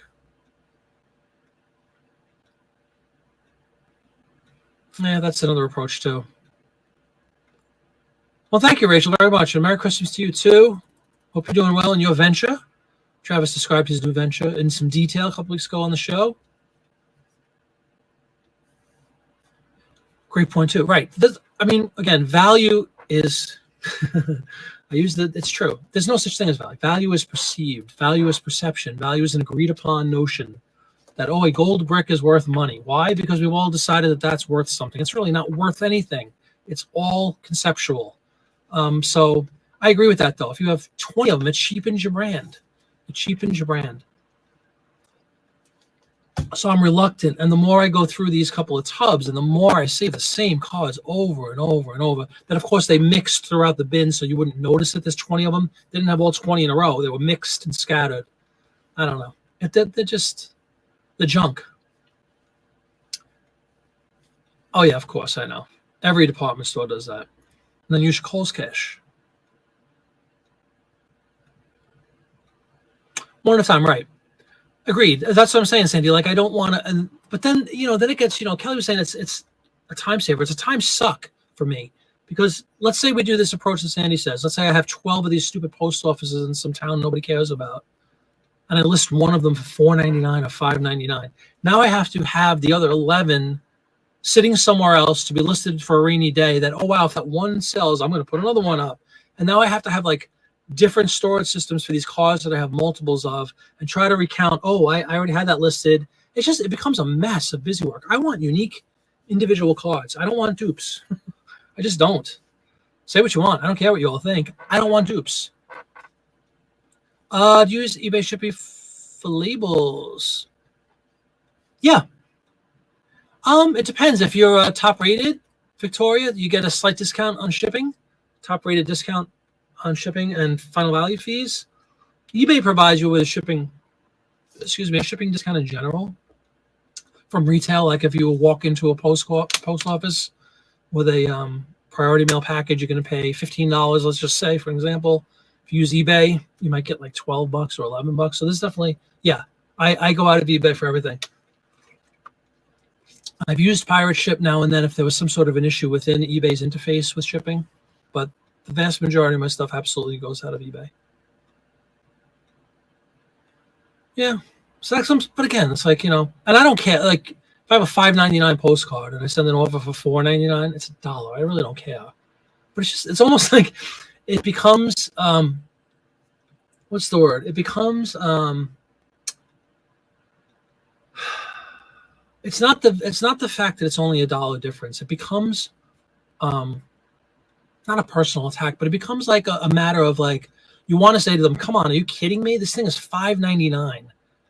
You know, if you don't have $5.99 to buy a postcard with free shipping, like why are you nickel and diming me for $1 or for like 50 cents? It just drives me nuts. I don't like that. I don't know what it is.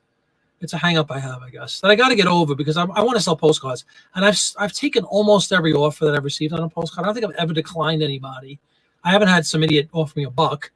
You know, but again, I'm living in this $5 to $12 range basically for most of the cards I sell. So if I have something up for $11.99 and they offer $9.99, of course I'm going to take it. I have 12 cents into it. You'd be a fool not to. But there's just something about the closer that, the tighter that circle becomes. If it's a $5.99 listing and they offer me $5.50 or $4.99, it just bothers me. It's like, you got to be kidding me. Just to think you got a deal for 50 cents. Ugh. Bothers me. Am I alone in this? Anybody else get bothered by this stuff? Yes, it is. Correct. And there's a lot of positives, as we've discussed on this channel for several months. I love postcards. I like postcards in general. I love the historical aspect of them. I like all the things we've mentioned 100 times about how easy they are to scan, how easy they are to list, how easy they are to store, how easy they are to ship. With that, with all of those conveniences does come, in my case, the caveat that you're not going to make a ton of money because they're cheap cards. They don't sell for a lot of money. Now, I'm not focusing on the negative. I'm bringing up the negative because I've been the flag waver for so long, a couple of months anyway, that I'm just starting to see now that unless you have, Kelly, if you had 1,600 cards listed instead of 16,000 or whatever you have, 30,000, and I know you did because everybody that had 30,000 had 1,600 at some point. It's just a reality that I'm starting to see that, like, man, these things are just, they're so cheap. And so I need to get to a point because I do love them and I see as Travis said, the ROI is insane. I'm spending 10 cents or 15 cents, whatever, on these cards. So making $5 is a huge return, right? But I'm frustrated by the multiples in these stupid bins that I just picked up sight unseen, where everybody said, oh, you can't lose, which is true. You can't not make money on them. And we're making money on them, but they're so cheap.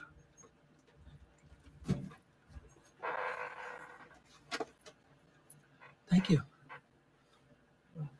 Mrs. Slippy coming in with some. Oh, I want to bring this up. Remember we had a discussion a couple weeks ago about to sleeve or not to sleeve? We sleeved. We now everybody. sleeve. Well, she sleeves. I don't sleeve. She took all the postcards that I had listed. Here's the A box. That's kind of fun. It's done been sleeved. So thank you very much, honey, for sleeving them. Everybody was talking about how great it is, and you can thumb through really quickly because they're sleeved. Whatever.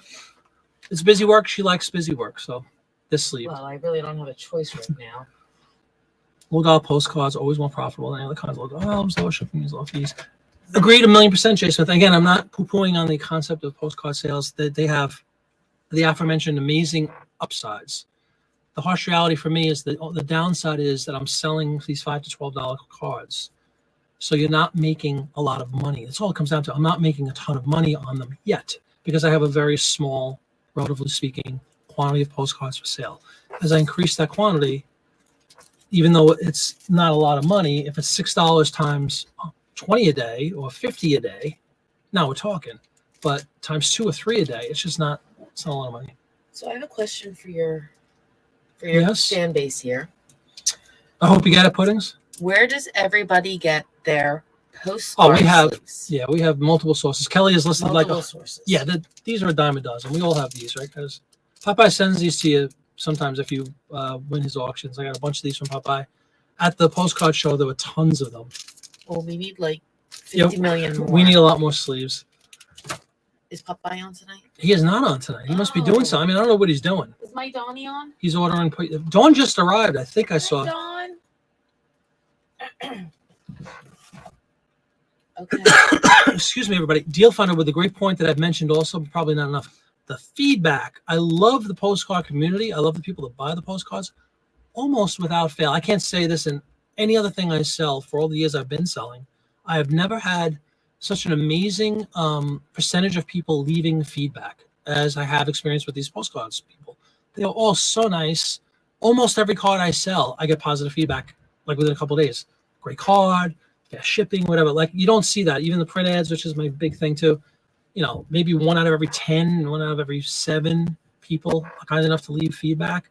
I don't harp on the feedback as much as I used to when I would, like anybody else, when you're new at it and you want to get a certain number up there, it just looks, talk about perceived value. It's perceived success, if you will. If you see an eBay store that has 10,000 feedbacks or whatever, you know what I mean? It just looks impressive, I guess, from a buying perspective. So I wanted to get to certain numbers. Now I don't care. It's not that I don't care, but I don't put a lot into the number of feedback necessarily anymore. But anyway, with that said, the postcard community, the people that buy them, I'm seeing an incredibly high rate of people leaving feedback, which is great. So again, you know, if I was going to do a pros and cons, there I don't even see the other things as cons. Everything about postcard or postcard selling, I love. I'm completely pro postcard. My only trepidation, my only bit of dismay in this last couple of months is the reality of what I'm actually putting in the bank account as a result of postcard sales is feeble because the price per card is so cheap. That's all. So I need to get, as Kelly said, and everybody's been doing this for years, is correct 1,000,000%. I need to get 20, 30, 40, 50, whatever the number is, thousands and thousands and thousands of cards up. Add all this, you know, ridiculously cheap prices that we're paying for them with all the great features about being able to list them quickly and all that nonsense. I need to get 20, 30, 40,000 of them up and start making a lot of money from them. There's no doubt about the fact if everybody's dabbling in postcards or thinking about going into them, go in head first. But do know that for the vast majority of us that are selling these basic postcards that everybody has that are a dime a dozen, you're going to get $4 or $5. That's all. What's up, Dawn? Welcome. Good morning to Dawn. Dawn's up, everybody, for Morning Mach 2. Great to see you, Dawn. There's Dawn.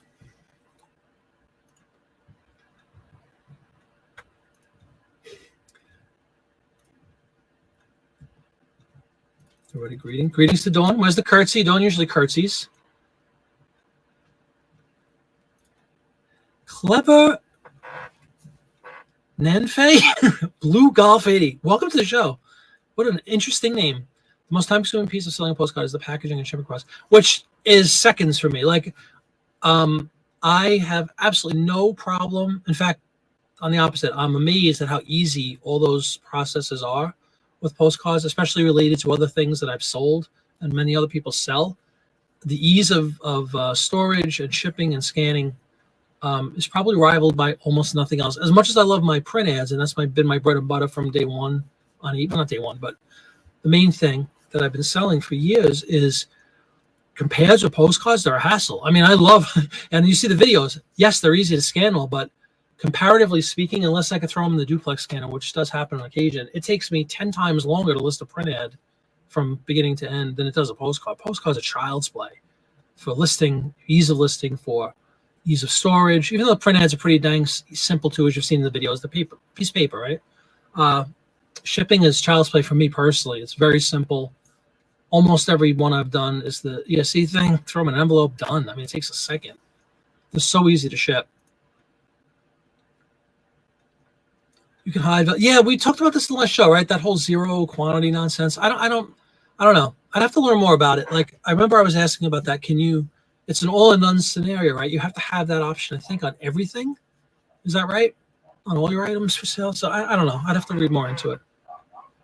But does everybody agree or disagree wholeheartedly? That's fine either way. But does anybody agree with my sentiment that, like, I'm concerned slightly that if I have 12, I keep using the same example because it's just what I keep running across, you know, name me a card, City Hall from wherever, courthouse from wherever, library from wherever, post office from wherever. They're all the same cards. Like, they look exactly the same. In my case, they're all these linen cards from the 40s, from some nondescript post office in wherever town. and I have 12 of them, and they're only worth like $4 or $5 maximum. It makes me shiver the notion of having 12 lousy cards listed. Who the heck? Nobody's going to come in and go, oh, post office from wherever. I'm taking all 12 of them. You know what I mean? So to Barbara's point, like hide them or whatever, or hide the quantity, sell one, and then they automatically, I think, it lists it with another quantity or whatever. I'd have to look more into that. Maybe there's something to be said to that. But it does bug me. It does bug me. I'm sorry if I'm still delayed, folks. That's awful. Correct, Jay Smith. That's what I'm saying. As much as I'm complaining, I'm really not complaining. I'm just bringing up the harsh reality is that I'm not making a lot of money every day from postcard sales. That's all. If they were selling for $20 a piece, I wouldn't be complaining as much. But it's just, it's part of the game. It's part of like anything else. The more you learn about things and the more you start getting into them, there's so many upsides to postcards that there's no way I'm giving them up. On the contrary, I'm going to go full throttle and get tens of thousands, I hope. But until I get there, I'm obviously, incredibly aware of the fact that I'm not going to make a lot of money on a daily basis selling postcards yet until I get to those 20, 30, 40, whatever the number is, thousands of postcards listed. Because they're just cheap. You buy them for nothing, which is great. Yeah, you have to find a gem. Absolutely. But unfortunately, if you're going to do postcards, at least in my world, you don't, maybe you find one or two in a batch of 100 or 500 or 1,000. Great. But I'm not buying all these postcards with the hopes of buying one gem, of finding one gem.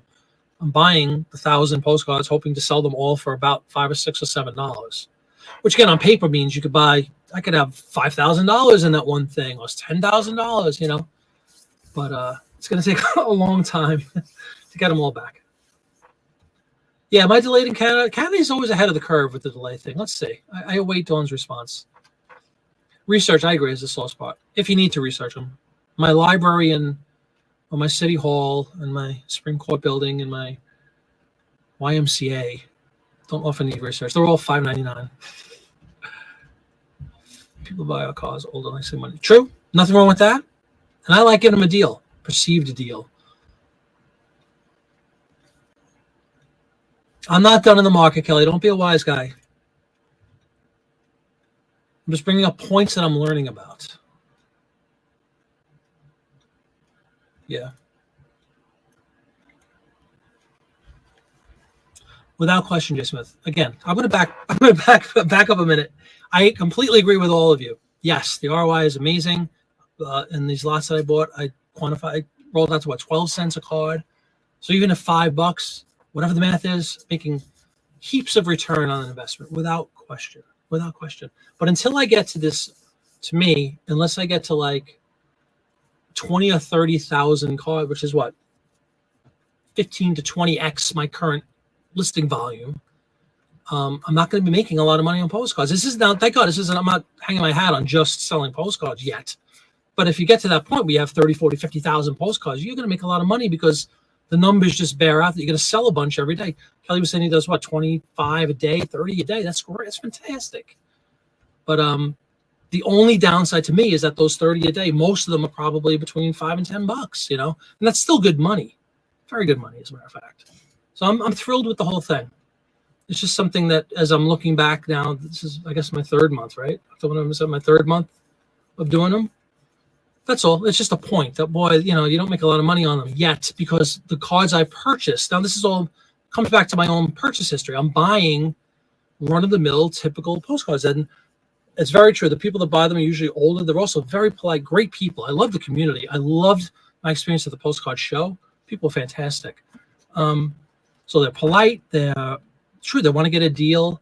But they love their postcards. They love the stuff. They're passionate about what they're buying. I love all that stuff. And it's really nice to be selling to people that are so passionate and care about this stuff. So again, 99.9% of my thoughts around postcards are completely positive, like off the chart positive. I do, Deal Fund, absolutely. That's a lot of fun to me too. Friend has the same thing. You only list 3 dupes at a time and then relist if any. So that's a good idea. Eric is bringing up Krylov again. Yes, issues arose when Krylov came into power. No doubt about it.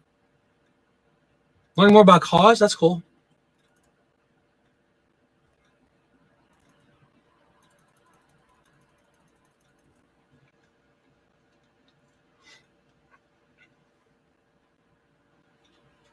I'm sorry, guys. I'm full of mine again.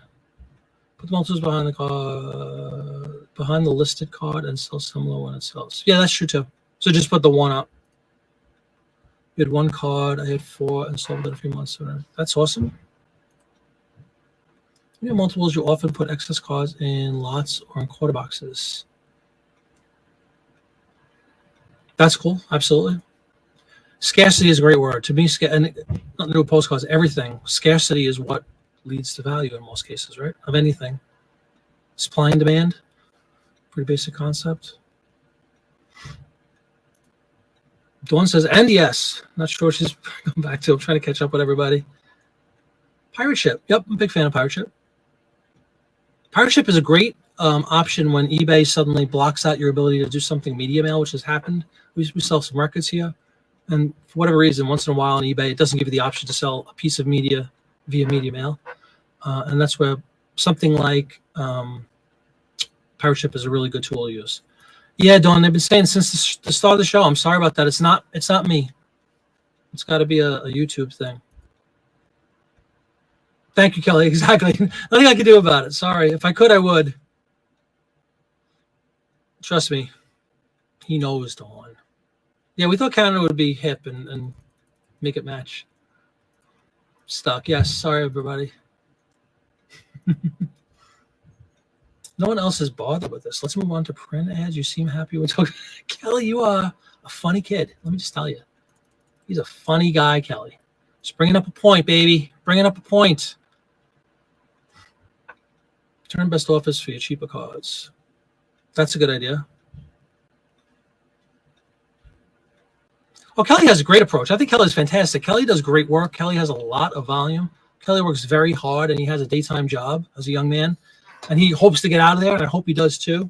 So with all those things are great. Again, I love postcards. So if anybody wants to rewind the video, maybe it'll sync up in the replay. We'll see. I'm not anti-postcard in any way, shape, or form. When I can get to 25 or 30 sales every day, hopefully I can. So that's good money. Just for remember, that's just postcards on top of whatever else you sell. Unless a card with established market price, you should be happy to close the sale on a junk card and take it. Without question, I agree with that. I am happy about making anything on these things that I spent a dime on and 12 cents on. Easter. That's right. That's what led to the whole problem on Easter Island. So they used to be in sync, and then back in, what was it, 1200 BC, I think it was, when YouTube first started, that's when everything fell apart. eBay, fund, median income, that doesn't bother me as much as it would for my full-time card. Yep, that makes sense. Joy of selling postcards at 1,600 versus 38,000 is the same. I enjoy sorting, scanning, research. Absolutely. I agree with all that, too. I enjoy it very much. Yeah, she came down to present me with my first bin of sleeved postcards. Matt's Baseball. Yes, Jay Smith. Matt's Baseball is the are we talking about the site where you get the things? Yeah. Kelly, I think, told me about Matt's, or Kelly and Popeye told me about that place. I bought a bunch. I bought the plastic dividers for the bins, the postcards from that site too. Absolutely, me too. Totally agree with all that.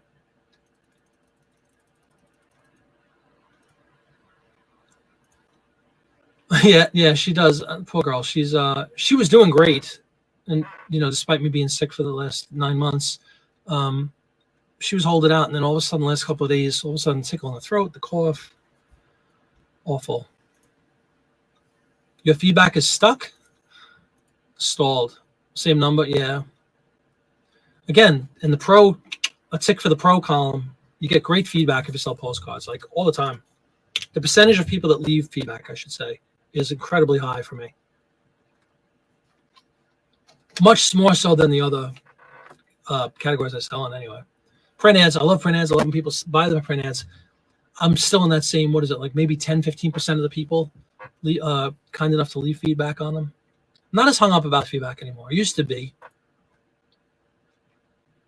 Maybe. Or just lazy, as we say. Maybe they're just lazy.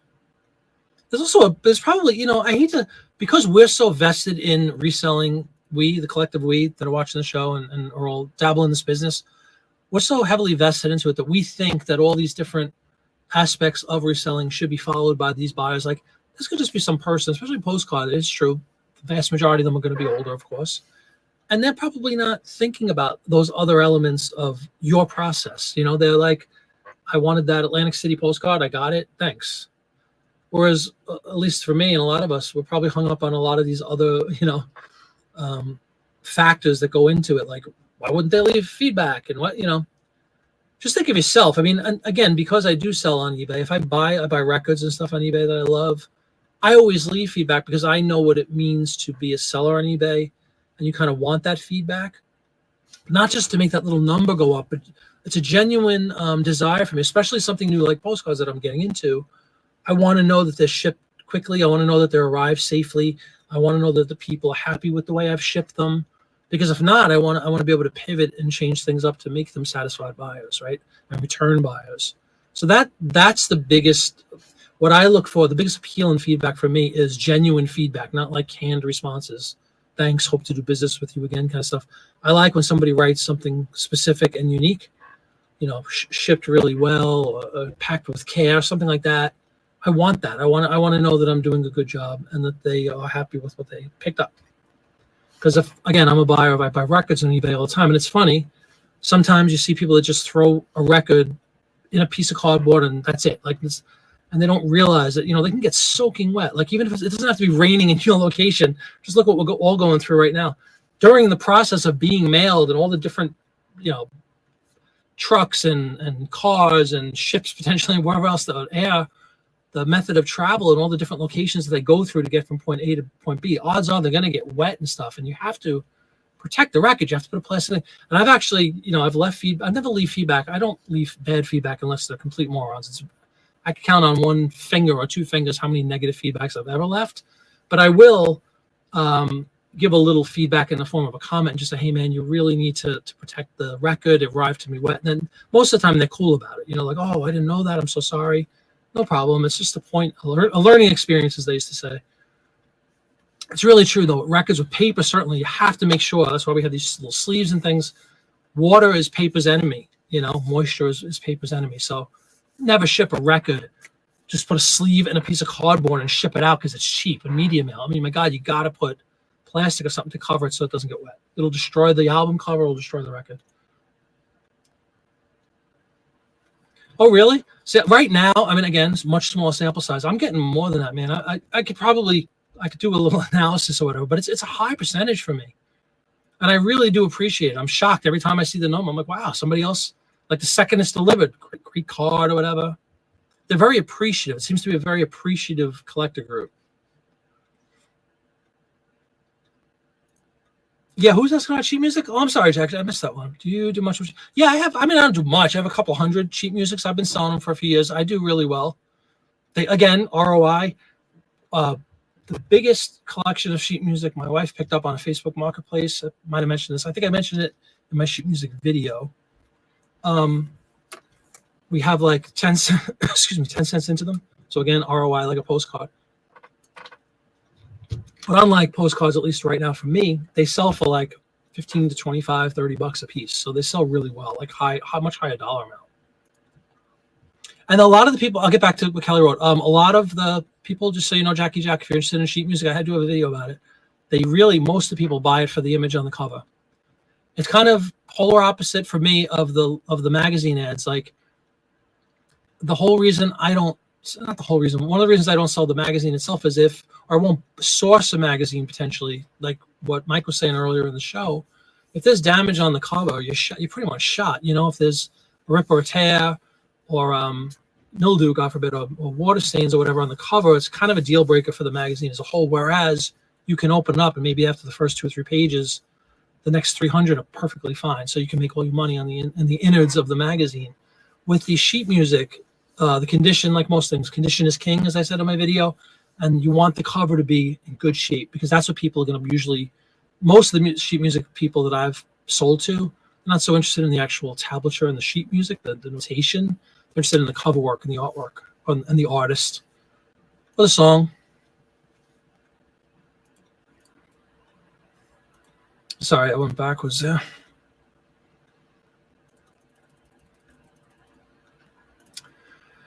Jason, man, two major postcard business models: selling around true market price or pricing up and relying on best match. Not sure which is better.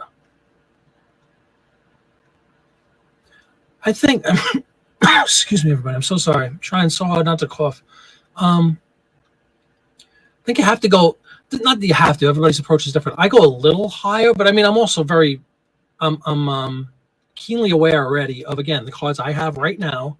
These tubs of $5-6 cards, with few exceptions. Yeah, there's some that are worth a little more that you find diamonds in the rough. I think a $5 card is a $5 card. Like putting it up for 7 or 8, you might maybe you sell a couple of them to people that aren't going to look around or shop around. They just see the card and they want them. And again, it does give you a little bit of wiggle room potentially if you want to send an offer and stuff. But I mean, I lean more towards the general market value and maybe go up a little bit to give myself that wiggle room. I certainly, in print ads, it's a lot less competitive than postcards. There's so many people selling postcards. I love, yeah, Dawn does well with sheet music too. Yeah, certainly.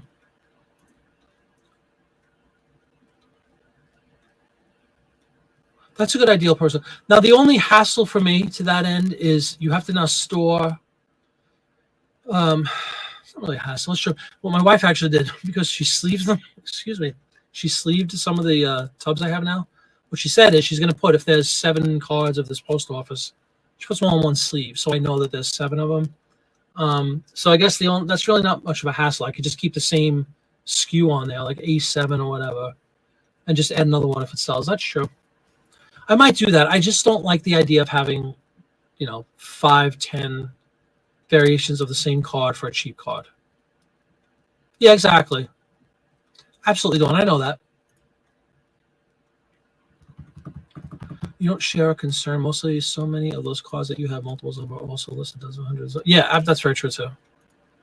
Dime a dozen, as I say. They are. They're common cards. Very common cards. Most of mine. Yep. All agreed. Love postcards, by the way. Did I ever say that? The whole. See, I spent the last 2 months, like I said, waving the flag of loving postcards, and I still love them. Mm-hmm.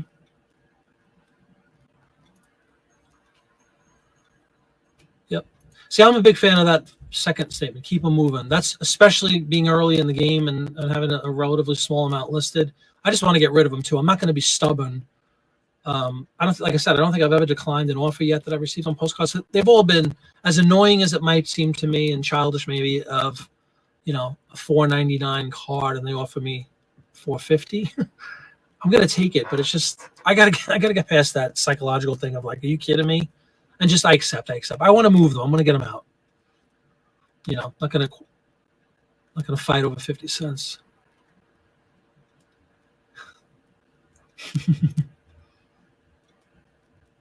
I have a bunch of Paterson, New Jersey cards. Very cool. Nice. Yep, Paterson sells well. What was it? There was another town in New Jersey. I bought the first couple of lots I bought from Whatnot, from Popeye's auction, were all New Jersey cards, and it was a ton of Paterson was a lot of them.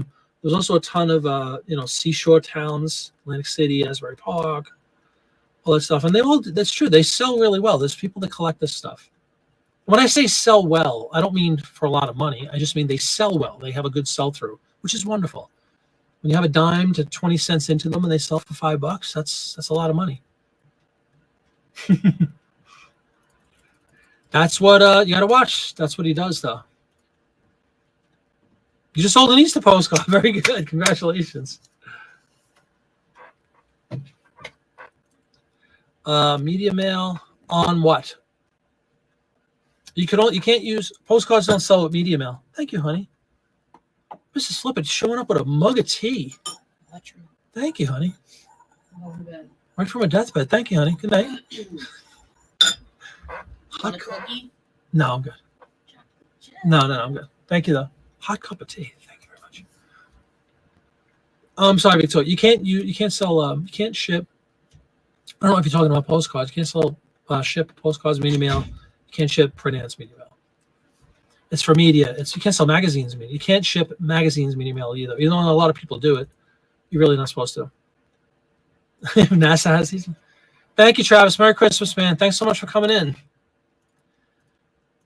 Print ads. I'm sorry. Yeah, excuse me, Victoria. You can't ship print ads media mail. No, first class I do, and I charge $4.50. It's a flat rate now because I've found through recent, take this with a grain of salt because every year the post office raises prices, but $4.50 covers my shipping continentally, pretty much. Even the California, which is for me the farthest, so anything on the West Coast would be the farthest. At the weight I have them, which is like 6 to 7.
Hey everyone, sorry about that. Somebody called my phone.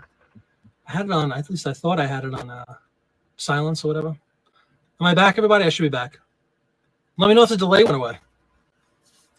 Yeah, no, someone called my phone. Sorry about that. When you use your camera as a phone and somebody calls, it just freezes the camera. Is the delay still present?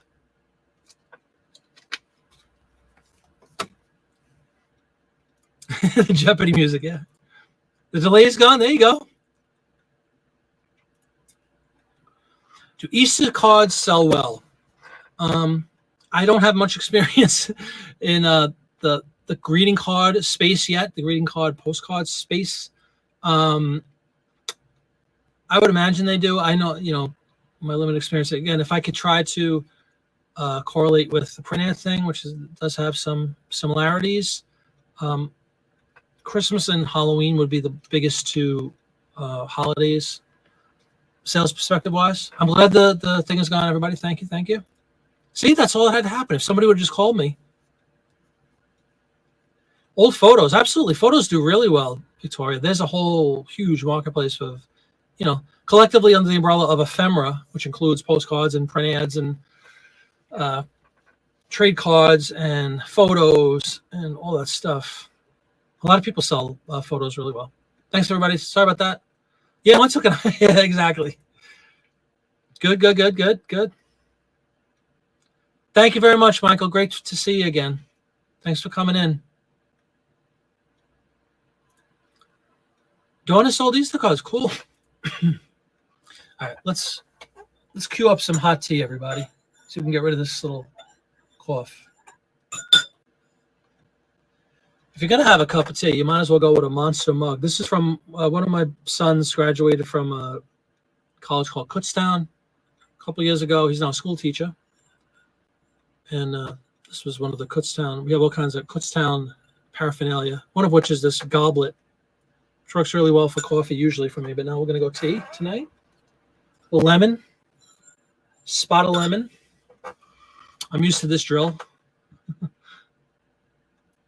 I'm really excited. On Monday, day after Christmas, we have a big Beatles show, first show since November, in Scranton, Pennsylvania, at like a ski lodge or something. I'm really excited about that show. It should be cool. That's a mug. We're not fooling around here. Look at that, folks. Can you get a sense of how huge this thing is? It's like, here's one's head. It's big. It's a big mug. Go big or go home. You're gonna have some tea. Yeah, that's a mug. Let me tell you something. A nice hot cup of coffee in the morning, that's what you want, that mug. I don't want shot glasses of coffee. I want a mug. Dawn likes the greeting postcards. Yeah, that's something I definitely need to learn about. And thank God again, Mrs. Flippett, in her proactive efforts to organize my cards prior to me listing, which is something I never did before, which I think is a good practice to get into. She segregated all of my greeting cards. So I'll get into them when I get to that. I want to get all the states up first that I have, and then I'll probably get into the greeting cards. All right, Karen, Merry Christmas. Good tidings to you as well. Hope you have a great one. We'll see. I will not be on Monday, everybody, because I will be in Scranton, Pennsylvania doing a Beatles show. But maybe we'll do a show, if anybody's interested, maybe we'll do a show on Tuesday. Just kind of catch up, see how everybody's doing from Christmas. And I do want to get some more listing shows up for sure. We defeated the listing tool and found a way to show listings properly here. Last listing show. But hope you have a very Merry Christmas, Karen. That's right.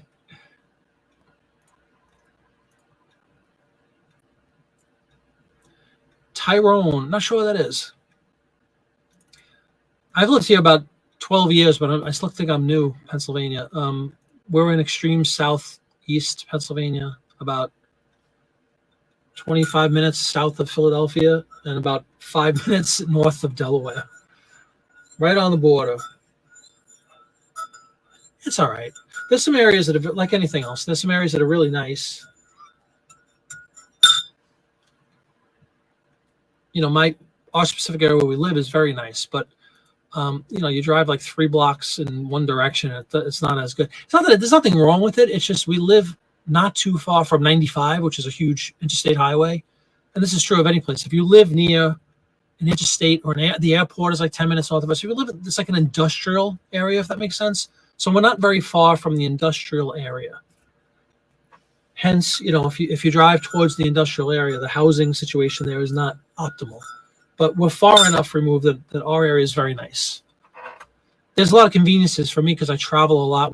My wife and I both go to Disney 20 times a year. So the proximity to the airport is phenomenal for that. The proximity to the highway for me for traveling for shows is fantastic. So I love all those aspects of it. But sometimes I wish we were a little further away from those areas. But it really is convenient. You're Penn State. Okay, cool. Yeah, you're way out. Well, that's way out. We're in southeast. And I will also tell you, when you have a mug like this, you can't just go with 1 tea bag because it's just going to be you got to go 2. So you go 1, then you go 2 tea bags to make your tea taste like tea instead of dirty water. We got the honey going.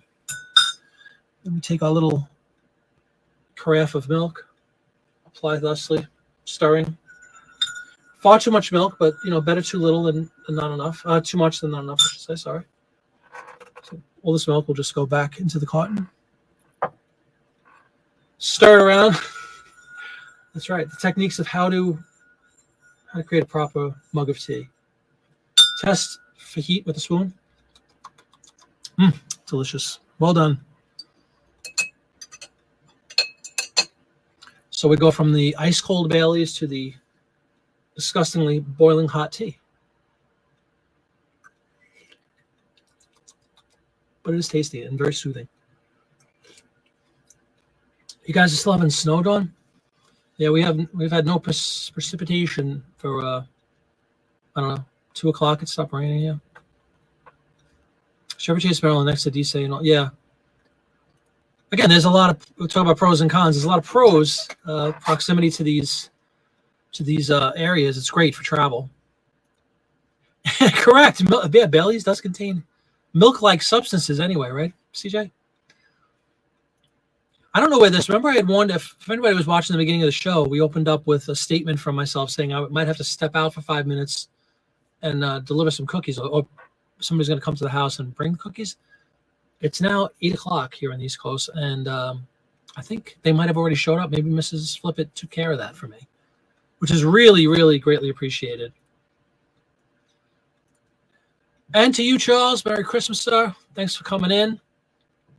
I appreciate everybody for coming in tonight.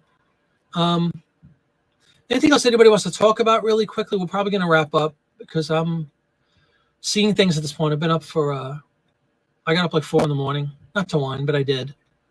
I only went to bed at like 12, so I only got a couple hours sleep. I'm tired. And I do need to kind of take care of my wife now because she's not doing great. She's not feeling great. So I want to go baby her for a little while, make sure she's doing well. Hope everybody has a wonderful Christmas. Let me know if you have any questions, anything else you want to talk about really quick. But if not, we will call it a night. If anybody has any interesting tidbits they want to bring up, any really cool stories about successful sales maybe they've made recently, I love to hear those good stories. It's too easy to harp on negative stuff. eBay stinks.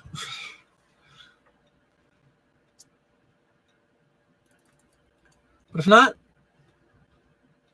nobody has any heartwarming stories on this Christmas Eve.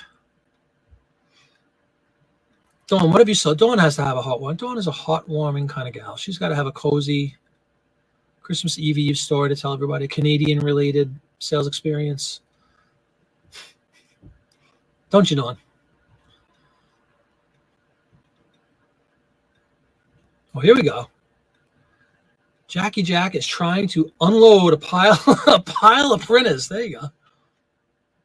On the cheap. Get them out of the house kind of scenario.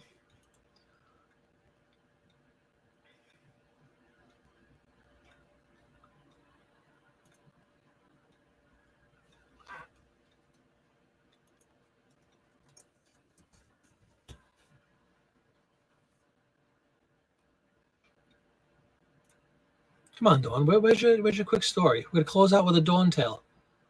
Or maybe you could just read The Night Before Christmas with a Canadian accent. Let's fire up Dawn, everybody. Ladies and gentlemen, for the first time ever on audio, get on the mic, kiddo.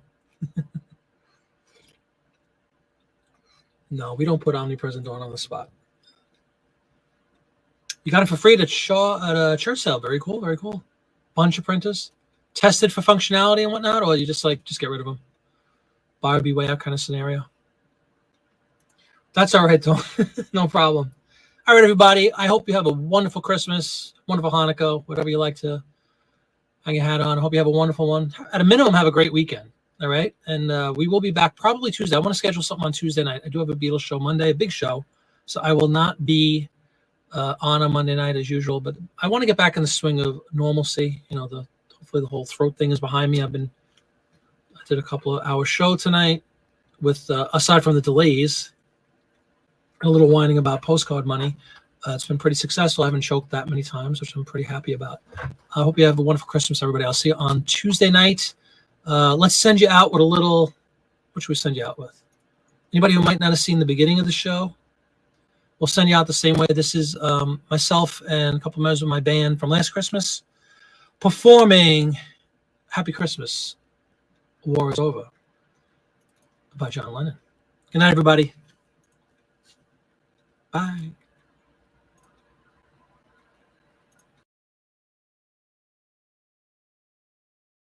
So this is Christmas, and what have you done?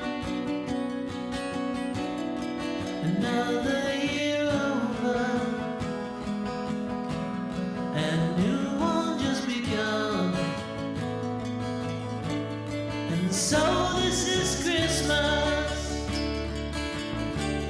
I hope you had fun. The near and the dear ones, the old and the young. A very Merry Christmas and a Happy New Year. Let's hope it's a good one without any fear. And so this is Christmas,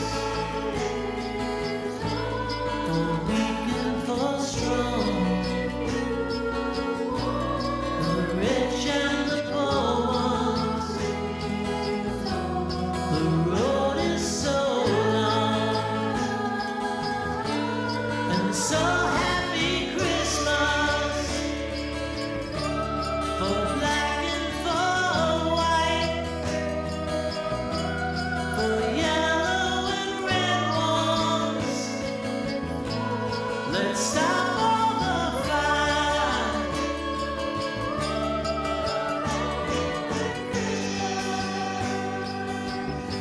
And a happy new year. Let's hope it's a good one without any fear.